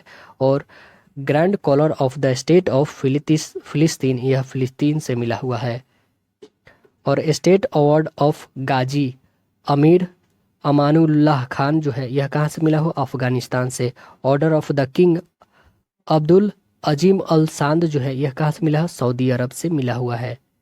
ये दृष्टि हम लोग देख चुके हैं इसको। फिर नेक्स्ट आता है त्यागपत्र या पदच्युत, जिसको हम कह लेते हैं रेजिग्नेशन। तो राष्ट्रीय अनुसूचित जाति आयोग के अध्यक्ष जो है विजय सांपला का त्यागपत्र आया है। देखिए, राष्ट्रीय अनुसूचित जाति आयोग के अध्यक्ष विजय सांपला ने अपने इस पद से जुलाई 2023 में त्यागपत्र दिए हैं। और पंजाब से भाजपा के नेता की फरवरी 2021 में इस आयोग का अध्यक्ष नियुक्त किया गया है। किंतु विधानसभा का चुनाव लड़ने के लिए इस पद से उन्होंने त्याग कर दिया था। बाद में फरवरी 2022 में उनकी पुनः नियुक्ति इस पद पे की गई थी। निधन के बारे में देखते हैं इंपॉर्टेंस क्या है। मंगला जो है नलिलकर, यह प्रसिद्ध गणितज्ञ थे। इनकी मात्र 80 वर्ष में मृत्यु हो गई, 17 जुलाई को हो गया है। नेक्स्ट है ओमन चांडी, यह वरिष्ठ कांग्रेस नेता व केरल के पूर्व मुख्यमंत्री ओमन चांडी का मात्र 79 वर्ष की आयु में निधन हो गया है। नेक्स्ट क्या है? एम वासुदेवन नंबूदिरी, यह जो केरल के प्रसिद्ध चित्रकार एवं कला निदेशक एम के वासुदेवन जो है नंबूदिरी का मात्र 98 वर्ष की आयु में निधन हो गया है। नेक्स्ट आते हैं वर्ष, दिवस एवं सप्ताह के बारे में देखते हैं। देखिए, जुलाई में कौन कौन है इंपॉर्टेंट। 1 जुलाई को भारतीय स्टेट बैंक दिवस, फिर 1 जुलाई को राष्ट्रीय चिकित्सा दिवस, और 1 जुलाई को चार्टर्ड अकाउंटेंट दिवस मनाया जाता है, सीए दिवस। कनाडा का राष्ट्रीय दिवस 1 जुलाई को ही मनाया जाता है। अंतर्राष्ट्रीय सहकारिता दिवस भी 1 जुलाई को ही मनाया जाता है। 4 जुलाई को संयुक्त राष्ट्र अमेरिका दिवस मनाया जाता है, स्वतंत्रता दिवस। 6 जुलाई को विश्व जूनोसिस दिवस मनाया जाता है। 11 जुलाई को विश्व जनसंख्या दिवस, और 14 जुलाई को फ्रांस का राष्ट्रीय दिवस, और 15 जुलाई को विश्व युवा कौशल दिवस। 17 जुलाई को विश्व इमोजी दिवस। 18 जुलाई को अंतर्राष्ट्रीय नेशंस मंडेला दिवस मनाया जाता है। और 19 जुलाई को राष्ट्रीय बैंक राष्ट्रीयकरण दिवस मनाया जाता है 19 जुलाई को। और 20 जुलाई को विश्व शतरंज दिवस। और 20 जुलाई को क्या मनाया जाता है? चंद्रमा पर पहली बार मनुष्य के कदम पड़ने का वर्षगांठ भी मनाया जाता है। 1969 में पहले पड़ा था। अमेरिका के नील आर्मस्ट्रांग और एडविन जो है एल्ड्रिन चंद्रमा की सतह पर उतरे थे। और 22 जुलाई को राष्ट्रीय आम दिवस मनाया जाता है। और 26 जुलाई के कारगिल दिवस तो मनाया जाता है, जो 1999 में हुआ था 26 जुलाई को, जिसमें पाकिस्तान की सेना को खदेड़कर जो है इंडिया तिरंगा वहाँ फहराया था। 28 जुलाई को विश्व हेपेटाइटिस दिवस मनाया जाता है। और 29 जुलाई को अंतर्राष्ट्रीय बाघ दिवस। और 30 जुलाई को विश्व मानव तस्करी निषेध दिवस मनाया जाता है। और नेक्स्ट आता है इसमें दोस्तों पुस्तकें, बुक्स के बारे में देखिए कि India rising memoir of scientist, यह पुस्तक के लेखक कौन है? आर चिदम्बरम व सुरेश गंगोत्रा है। The heroes of Kumaon, the life of Jim Corbett के लेखक कौन है? डफ हार्ट डेविस है। The hero of Kumaon, the life of Jim Corbett के लेखक कौन है? Duff Hart Davis. How the west leaders lead, Brian Tracy का है। Smoke and ashes, Amitabh Ghosh का है।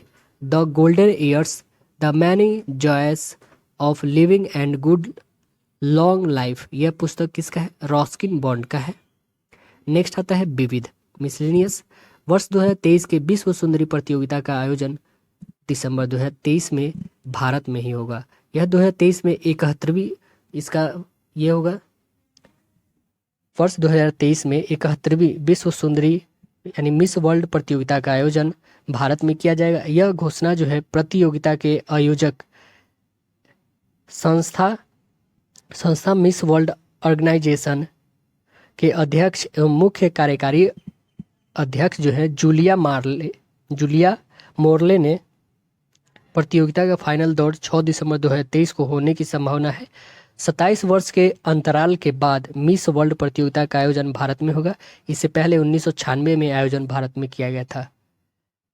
भारत में 6 सुंदरी मिस वर्ल्ड खिताब जीतने वाली सफल तो प्रथम कौन जीती थी? कुमार रीता फाड़िया 66 में, फिर ऐश्वर्या राय 94 में, डायना हेडर 97 में, युक्ता मुखी 1999, प्रियंका चोपड़ा 2000 में, मानुषी छिल्लर 2017 में। CMF exercise operation southern readiness, CMF exercise operation southern readiness जो है अमेरिका, इटली, ब्रिटेन, सेशेल्स रक्षा बलों व समुद्री पुलिस तथा यूरोपियन यूनियन नेवल फोर्स देश के संयुक्त समुद्री बलों के साथ भारत ने भी सेशल्स के तट पर 10 से 12 जुलाई को 2023 को संपन्न एक्सरसाइज ऑपरेशन सदर्न रेडिनेंस में भाग लिया और भारत की ओर से INS सुनयना ने इसमें भागीदारी की। भारत और जापान समुद्री GMAX 2023 का, वो भारत और जापान के बीच समुद्री अभ्यास, क्या नाम है इसका? GMAX, जो भारत और जापान के बीच हुआ। ये कैमा संस्करण था? 7वां संस्करण था। और सिंगापुर में जो है 19 वर्ष के अंतराल पर किसी महिला अपराधी को फांसी की सजा दी गई है। सिंगापुर में 19 वर्षों की अंतराल पर किसी महिला अपराधी को फांसी की सजा दी गई है। 28 जुलाई 2023 को दिया गया है, फांसी पे चढ़ाया गया। 45 वर्षीय महिला थी। तो वैसे हम लोग ने नवीनतम सामान्य ज्ञान को भी कवर किया। अब नेक्स्ट जो आता है वो होता है खेलकूद, इसे भी कवर करते हैं हम लोग। नेक्स्ट है, देख रहे हैं खेलकूद, इसको भी कवर किया जाए। खेलकूद एथलेटिक्स में देखते हैं जो इंपॉर्टेंस बनता है, इसको हम लोग कवर करते हैं। डायमंड लीग में जो है नीरज चोपड़ा को पुनः स्वर्ण पदक जीते हैं। डायमंड लीग में जो है नीरज चोपड़ा ने फिर से स्वर्ण पदक जीते। एशियाई एथलेटिक्स चैंपियनशिप 2023 का जो हुआ है 6 स्वर्ण पदक के साथ भारत पदक तालिका में तीसरे स्थान पर रहा है। यह 25वां एशियाई एथलेटिक्स चैंपियनशिप हुआ है और भारत जो है तीसरे स्थान पर रहा है।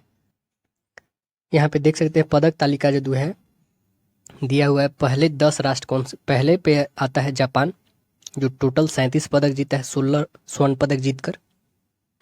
उसके बाद चीन की बारी है। उसके बाद भारत का बारी है, जो 27 टोटल पदक जीत के तीसरे पायदान पे है। भारतीय पदक विजेता कौन कौन है वो भी देख सकते हैं। स्वर्ण पदक कौन कौन जीते हैं? अजय कुमार सरोज, जो 1500 मीटर में जीते हुए हैं। रजत में कौन है? कृष्ण कुमार है। कांस्य में कौन है? गुलवीर सिंह है। महिला में भी देख सकते हैं ज्योति या राजी जो है 100 मीटर बाधा में जीती हैं स्वर्ण पदक। नेक्स्ट टॉपिक आता है क्रिकेट।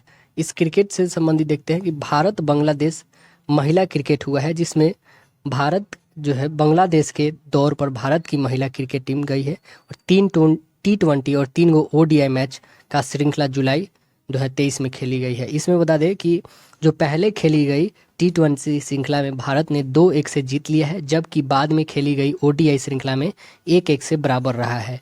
तो T20 भारत ने जीता लेकिन ODI बराबर रहा है। दोनों श्रृंखलाओं में भारतीय टीम का नेतृत्व हरमनप्रीत कौर ने की थी और इंग्लैंड ऑस्ट्रेलिया सहित इंग्लैंड ऑस्ट्रेलिया महिला एसेज श्रृंखला हुआ है। इसमें एक टेस्ट मैच, ODI व T20 मैच एसेज श्रृंखला में खेलने के लिए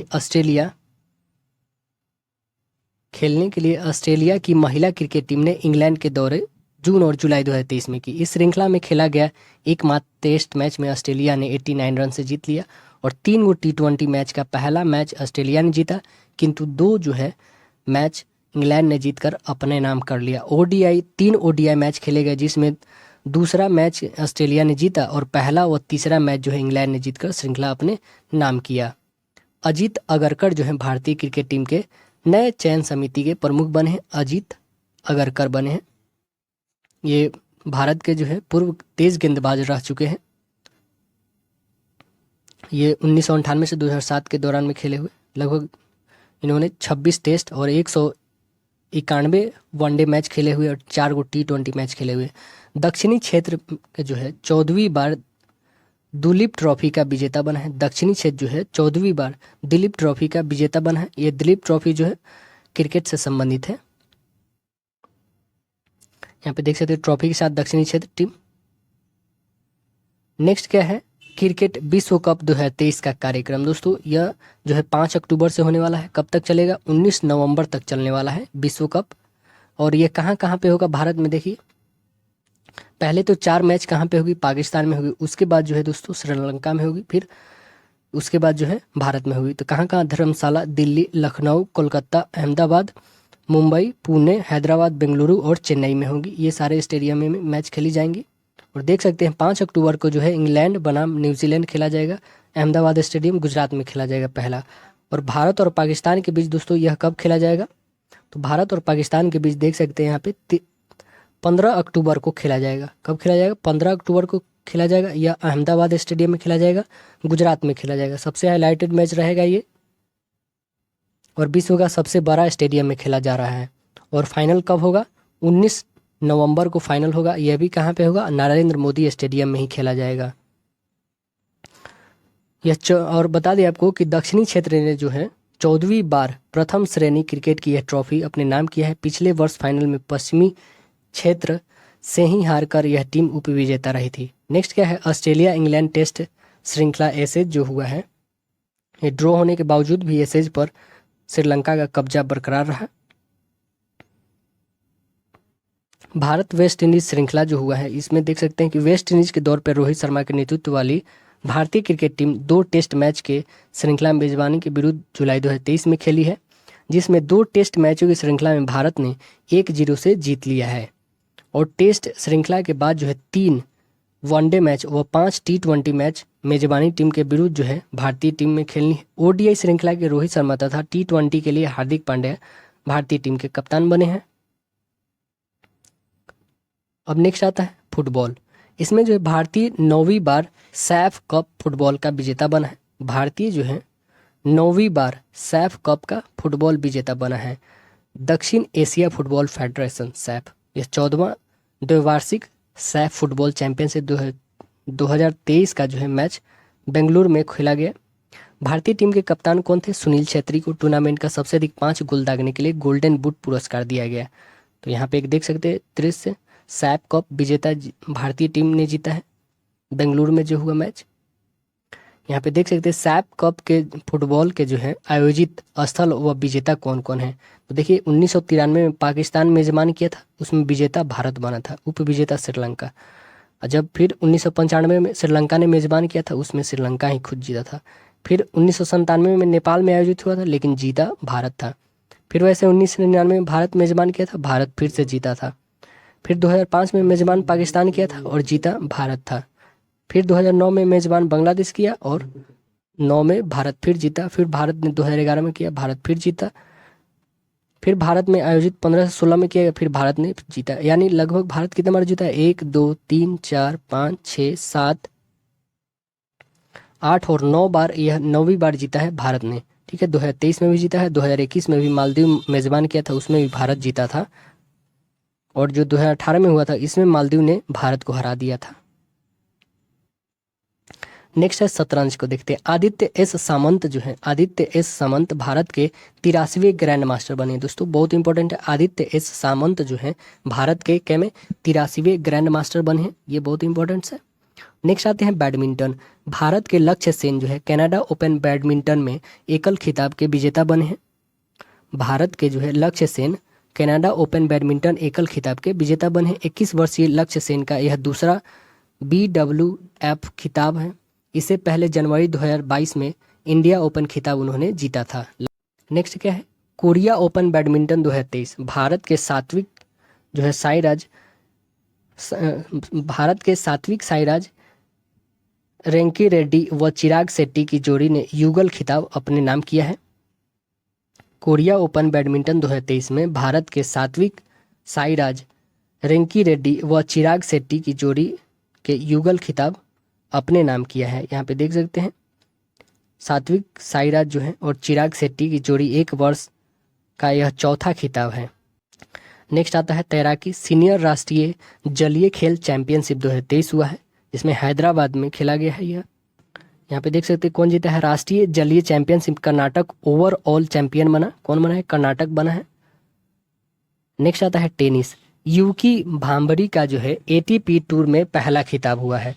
यूकी भांबरी का जो है एटीपी टूर में पहला खिताब हुआ है। हॉपमैन कप 2023 क्रोएशिया का यह दूसरा खिताब है। हॉपमैन कप 2023 जो है क्रोएशिया का दूसरा खिताब मिला है। क्रोएशिया का जो है हॉपमैन कप यह दूसरा खिताब है। इससे पहले 1996 में क्रोएशिया टीम हॉपमैन का विजेता बना था। विंबलडन को देखते हैं। विंबलडन 2023 में जो है खेले गए तीसरा ग्रैंड स्लैम विंबलडन टूर्नामेंट महिला एकल खिताब जीतकर चेक गणराज्य की जो है मार्केटा वोड्रोसोवा ने इतिहास रच दिया है। 24 वर्षीय हैं। यहाँ पे देख सकते हैं कार्लोस अल्कराज जीते हैं पुरुष में, और महिला में कौन जीती है? मार्केटा वोड्रोसोवा जीती हुई हैं। विंबलडन चैंपियनशिप के विजेता और उपविजेता देख सकते हैं यहाँ पे। पुरुष में कौन? कार्लोस अल्कराज जो स्पेन के हैं। उपविजेता नोवाक जोकोविच जो सर्बिया के हैं। और महिला में मार्केटा वोड्रोसोवा जो चेक गणराज्य की हैं। और उपविजेता कौन है? ओन्स जैम्बी जो ट्यूनिसिया की हैं। और पुरुष जो है, पुरुष बता दे, पुरुष विजेता बनी है एकल में ही वेसेल कुलहॉफ जो नीदरलैंड के हैं पुरुष युगल में। और महिला युगल में कौन विजेता बनी है? हसी सुवी जो ताइवान की है। और मिश्रित युगल में विजेता मेट पैविक बने हैं। नेक्स्ट आता है बास्केटबॉल। बास्केटबॉल जो है अवध अर्जुन जो है बास्केटबॉल फेडरेशन के नए अध्यक्ष बने। ये इंपॉर्टेंट है ये दोस्तों कि अवध अर्जुन जो है बास्केटबॉल के फेडरेशन के नए अध्यक्ष बने हैं। अवध अर्जुन। फार्मूला 1 रेस जुलाई 2023 में 4 फार्मूला 1 रेस ऑस्ट्रेलियाई grand prix, British grand prix, Hungarian grand prix और बेल्जियन ग्रैंड प्रिक्स का आयोजन किया गया है। इसे खेल कूद भी हम लोग कंप्लीट किया। नेक्स्ट जो सेशन आता है वो आता है स्मरणीय तथ्य, जिसमें 15 जो है दोस्तों राष्ट्रीय और 15 जो है अंतर्राष्ट्रीय तथ्य रहता है, जो बहुत इंपॉर्टेंट रहता है वन लाइनर के रूप में। तो इसे भी हम लोग कवर करते हैं। इसमें पहला क्वेश्चन आता है क्या है कि भारतीय स्पेस एजेंसी इसरो के किस ड्रीम प्रोजेक्ट ने चंद्र मिशन को 14 जुलाई 2023 को लॉन्च किया है? चंद्रयान 3 ने। प्रधानमंत्री नरेंद्र मोदी को फ्रांस के किस सर्वोच्च नागरिक सम्मान से सम्मानित किया गया है? Grand cross of the legion of honour से सम्मानित किया गया है। किस भारतीय क्रिकेट टीम के पूर्व तेज गेंदबाज टीम इंडिया के चीफ सेलेक्टर पद जुलाई 2023 में नियुक्त किए गए हैं? अजीत अगरकर को नियुक्त किया गया है। भारत के किस राज्य में जुलाई 2023 में ग्राम पंचायतों का चुनाव संपन्न हुआ है? पश्चिम बंगाल में संपन्न हुआ है। भारत जापान समुद्री अभ्यास 2023 किस नाम से जुलाई में संपन्न हुआ है? GMAX नाम से संपन्न हुआ है। 18 जुलाई 2023 को जारी पहली हेनले पासपोर्ट इंडेक्स में भारत का क्या स्थान रहा है? भारत का 80वां रहा है। सबसे सर्वश्रेष्ठ पे कौन रहा है? सिंगापुर रहा है। ग्लोबल लेबिलिटीज इंडेक्स में दिल्ली और मुंबई का क्या स्थान रहा है? 141वां स्थान रहा है, जिसमें चेन्नई 144वें, अहमदाबाद 147 और बेंगलुरु 148वें स्थान पर। बियाना जो है सबसे प्रथम स्थान पर रहा है। 17 से 18 जुलाई 2023 में बेंगलुरु में आयोजित विपक्षी दलों के सम्मेलन विपक्षी गठबंधन का क्या नाम दिया गया है? इंडिया नाम दिया गया है। और इससे पहले कहाँ पे हुआ था? ये तो बेंगलुरु में दूसरी बार हुआ, जो पहली बार हुआ वो पटना में हुआ था। भारतीय मूल की किस अमेरिकी महिला एस्ट्रोनॉट ने 11 जुलाई 2023 को स्पेस की यात्रा की है? तो कौन की है? सिरिस बांडला की हैं। कौन सी महिला एथलेटिक्स एशियाई एथलेटिक्स चैंपियनशिप में 100 मीटर की बाधा रेस में स्वर्ण पदक जीतने वाली पहली भारतीय महिला बनी है? ज्योति या राजी बनी है। भारत में गुजरात के शहर सूरत में दुनिया की सबसे बड़ी इमारत बनकर तैयार हो गई है। इसे क्या नाम दिया गया है? सूरत डायमंड बोर्ड्स नाम दिया गया है। किस भारतीय बैडमिंटन खिलाड़ी ने कनाडा ओपन जुलाई 2023 जीता है? लक्ष्य सेन जीते हैं। लीमेरिक आयरलैंड में जो है जुलाई 2023 में आयोजित बूथ अंडर 21 वर्ल्ड चैंपियनशिप 2023 में भारत के कौन से तीरंदाज जो है रिकवर्स डिवीजन में स्वर्ण पदक जीतने वाले पहले भारतीय पुरुष तीरंदाज बने हैं? तो कौन बने? पार्थ सालुंखे बने हैं। Digital India land records modernisation programme के बेहतर निष्पादन के लिए कौन पुरस्कार 18 जुलाई 2023 को प्रदान किया गया है? भूमि सम्मान। भारत ने 22 जुलाई 2023 को मिसाइल से लैस किस युद्धपोत को वियतनाम को सौंपा है? INS कृपान को सौंपा है। नेक्स्ट आते हैं हम लोग अंतर्राष्ट्रीय को देखते हैं। 30 अगस्त से 17 सितंबर 2023 तक खेले जाने वाला 2023 क्रिकेट एशिया कप की मेजबानी संयुक्त रूप से किसे दिया गया है? तो पाकिस्तान और श्रीलंका को। इसमें कुल कितने टीम? 6 टीमें खेलेंगी, 4 मैच पाकिस्तान में और शेष जो होगा वो श्रीलंका में होने वाला है। नेक्स्ट है संघाई सहयोग संगठन SCO की वर्चुअल शिखर सम्मेलन जो है 4 जुलाई 2023 को किस देश ने किया है? भारत ने किया है। और इसमें 9वां देश कौन आया है? इसमें 9वां देश जो है इटली इसमें शामिल हो रहा है। इसमें कुल टोटल 8 देश हैं SCO में, संघाई सहयोग संगठन। सबसे पहले कहाँ पे हुआ था? चीन में हुआ था यह संगठन। Travel agent association of India try का जो है 67वें कन्वेंशन 6 से 9 जुलाई 2023 में कहाँ पे संपन्न हुआ? कोलंबो श्रीलंका में हुआ। भारतीय फुटबॉल टीम ने बेंगलुरु में 4 जुलाई 2023 को कुवैत को हराकर कौन सा चैंपियनशिप 9वीं बार जीता है? सैफ चैंपियनशिप 9वीं बार भारत ने जीत लिया है। Institute for economics and peace की ओर से जुलाई 2023 में जारी ग्लोबल पीस इंडेक्स रैंकिंग में भारत का कौन सा स्थान है? भारत का 126वां स्थान है। टोटल कितना देश था? 163 देश था, जिसमें आयरलैंड लगातार 2008 से पहले स्थान पर आया। उसके बाद डेनमार्क, आयरलैंड और न्यूजीलैंड का स्थान रहा है। नाटो बता दे, नॉर्थ अटलांटिक ट्रेटरी ऑर्गेनाइजेशन शिखर सम्मेलन 11 से 12 जुलाई 2023 कहाँ पे आयोजित हुआ है? विनियस में हुआ है, लिथुआनिया में। ग्लोबल फायर पावर द्वारा जुलाई 2023 में जारी दुनिया भर में सेनाओं की सैन्य ताकत रैंकिंग 2023 में भारत का कौन सा स्थान मिला है? 4था स्थान मिला है। उज्बेकिस्तान में जुलाई 2023 में संपन्न राष्ट्रपति चुनाव में कौन पुनः निर्वाचित हुए हैं? तो शौकत मिर्जियोयेव फिर से उज्बेकिस्तान के राष्ट्रपति चुने गए हैं। शौकत मिर्जियोयेव 10 जुलाई 2023 को कहाँ कई दिनों तक भूकंप आने के बाद ज्वालामुखी विस्फोट हुआ है? आइसलैंड में हुआ है। 4 से 9 जुलाई में आया है। 4 से लेकर 9 जुलाई तक लगातार भूकंप आने के बाद जो है आइसलैंड में लिटिल हुटूर में जो है पर्वत के ढलान से 10 जुलाई को ज्वालामुखी विस्फोट हुआ। निर्माणाधीन इंडिया म्यांमार थाईलैंड राजमार्ग भारत में कहाँ से शुरू हुआ है? मोरेह से शुरू हुआ है, जो मणिपुर में पड़ता है मोरेह। नोवाक जोकोविच को विंबलडन टेनिस टूर्नामेंट में पुरुष एकल खिताब फाइनल में 17 जुलाई को किसने हराकर जीता है? कार्लोस अल्कराज जो है हराकर जीत गए हैं यह खिताब। फीफा वर्ल्ड महिला कप 2023 फीफा वर्ल्ड कप महिला 2023 का आयोजित हो रहा है कहाँ पे? ऑस्ट्रेलिया और न्यूजीलैंड में।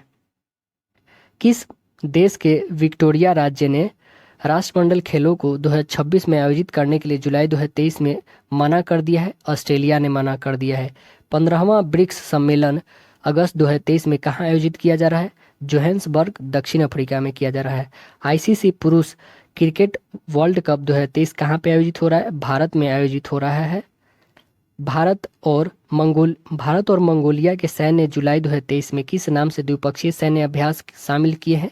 नोमैडिक एलिफेंट 23 नाम से यह संपन्न हुआ है भारत और मंगोलिया के सैन्य अभ्यास। संयुक्त समुद्री बल जो है CMF द्वारा आयोजित ऑपरेशन साउदर्न रेडिनेंस 2023 भाग लेने के लिए किस भारतीय जहाज ने भाग लिया है? INS सुनयना ने भाग लिया है। पश्चिमी अफ्रीका के किस देश ने सेना ने निर्वाचित सरकार को हटाकर कब्जा कर घोषणा करने की 27 जुलाई 2023 को की है? नाइजर ने। पश्चिमी अफ्रीका के किस देश में सेना के निर्वाचित सरकार को हटाकर कब्जा करने की घोषणा 27 जुलाई 2023 को किसने किया है? नाइजर ने। ग्रीष्मकालीन ओलंपिक खेल 2024 का आयोजन किस नगर में प्रस्तावित है? फ्रांस के पेरिस नगर में यह प्रस्तावित है। पेरिस ओलंपिक खेलों का आयोजन जो है 26 जुलाई से लेकर 11 अगस्त 2024 तक पेरिस में प्रस्तावित है। तो ऐसे हम लोगों ने ये संपूर्ण बुक को कंप्लीट किया। इसके बाद जो है PDF प्रोवाइड करा दूंगा हमारे टेलीग्राम चैनल पर, फ्री ऑफ कॉस्ट रहेगा। आप हमारे चैनल पर नए तो सब्सक्राइब कीजिए, अपने दोस्तों में ज़्यादा से ज़्यादा शेयर कीजिएगा।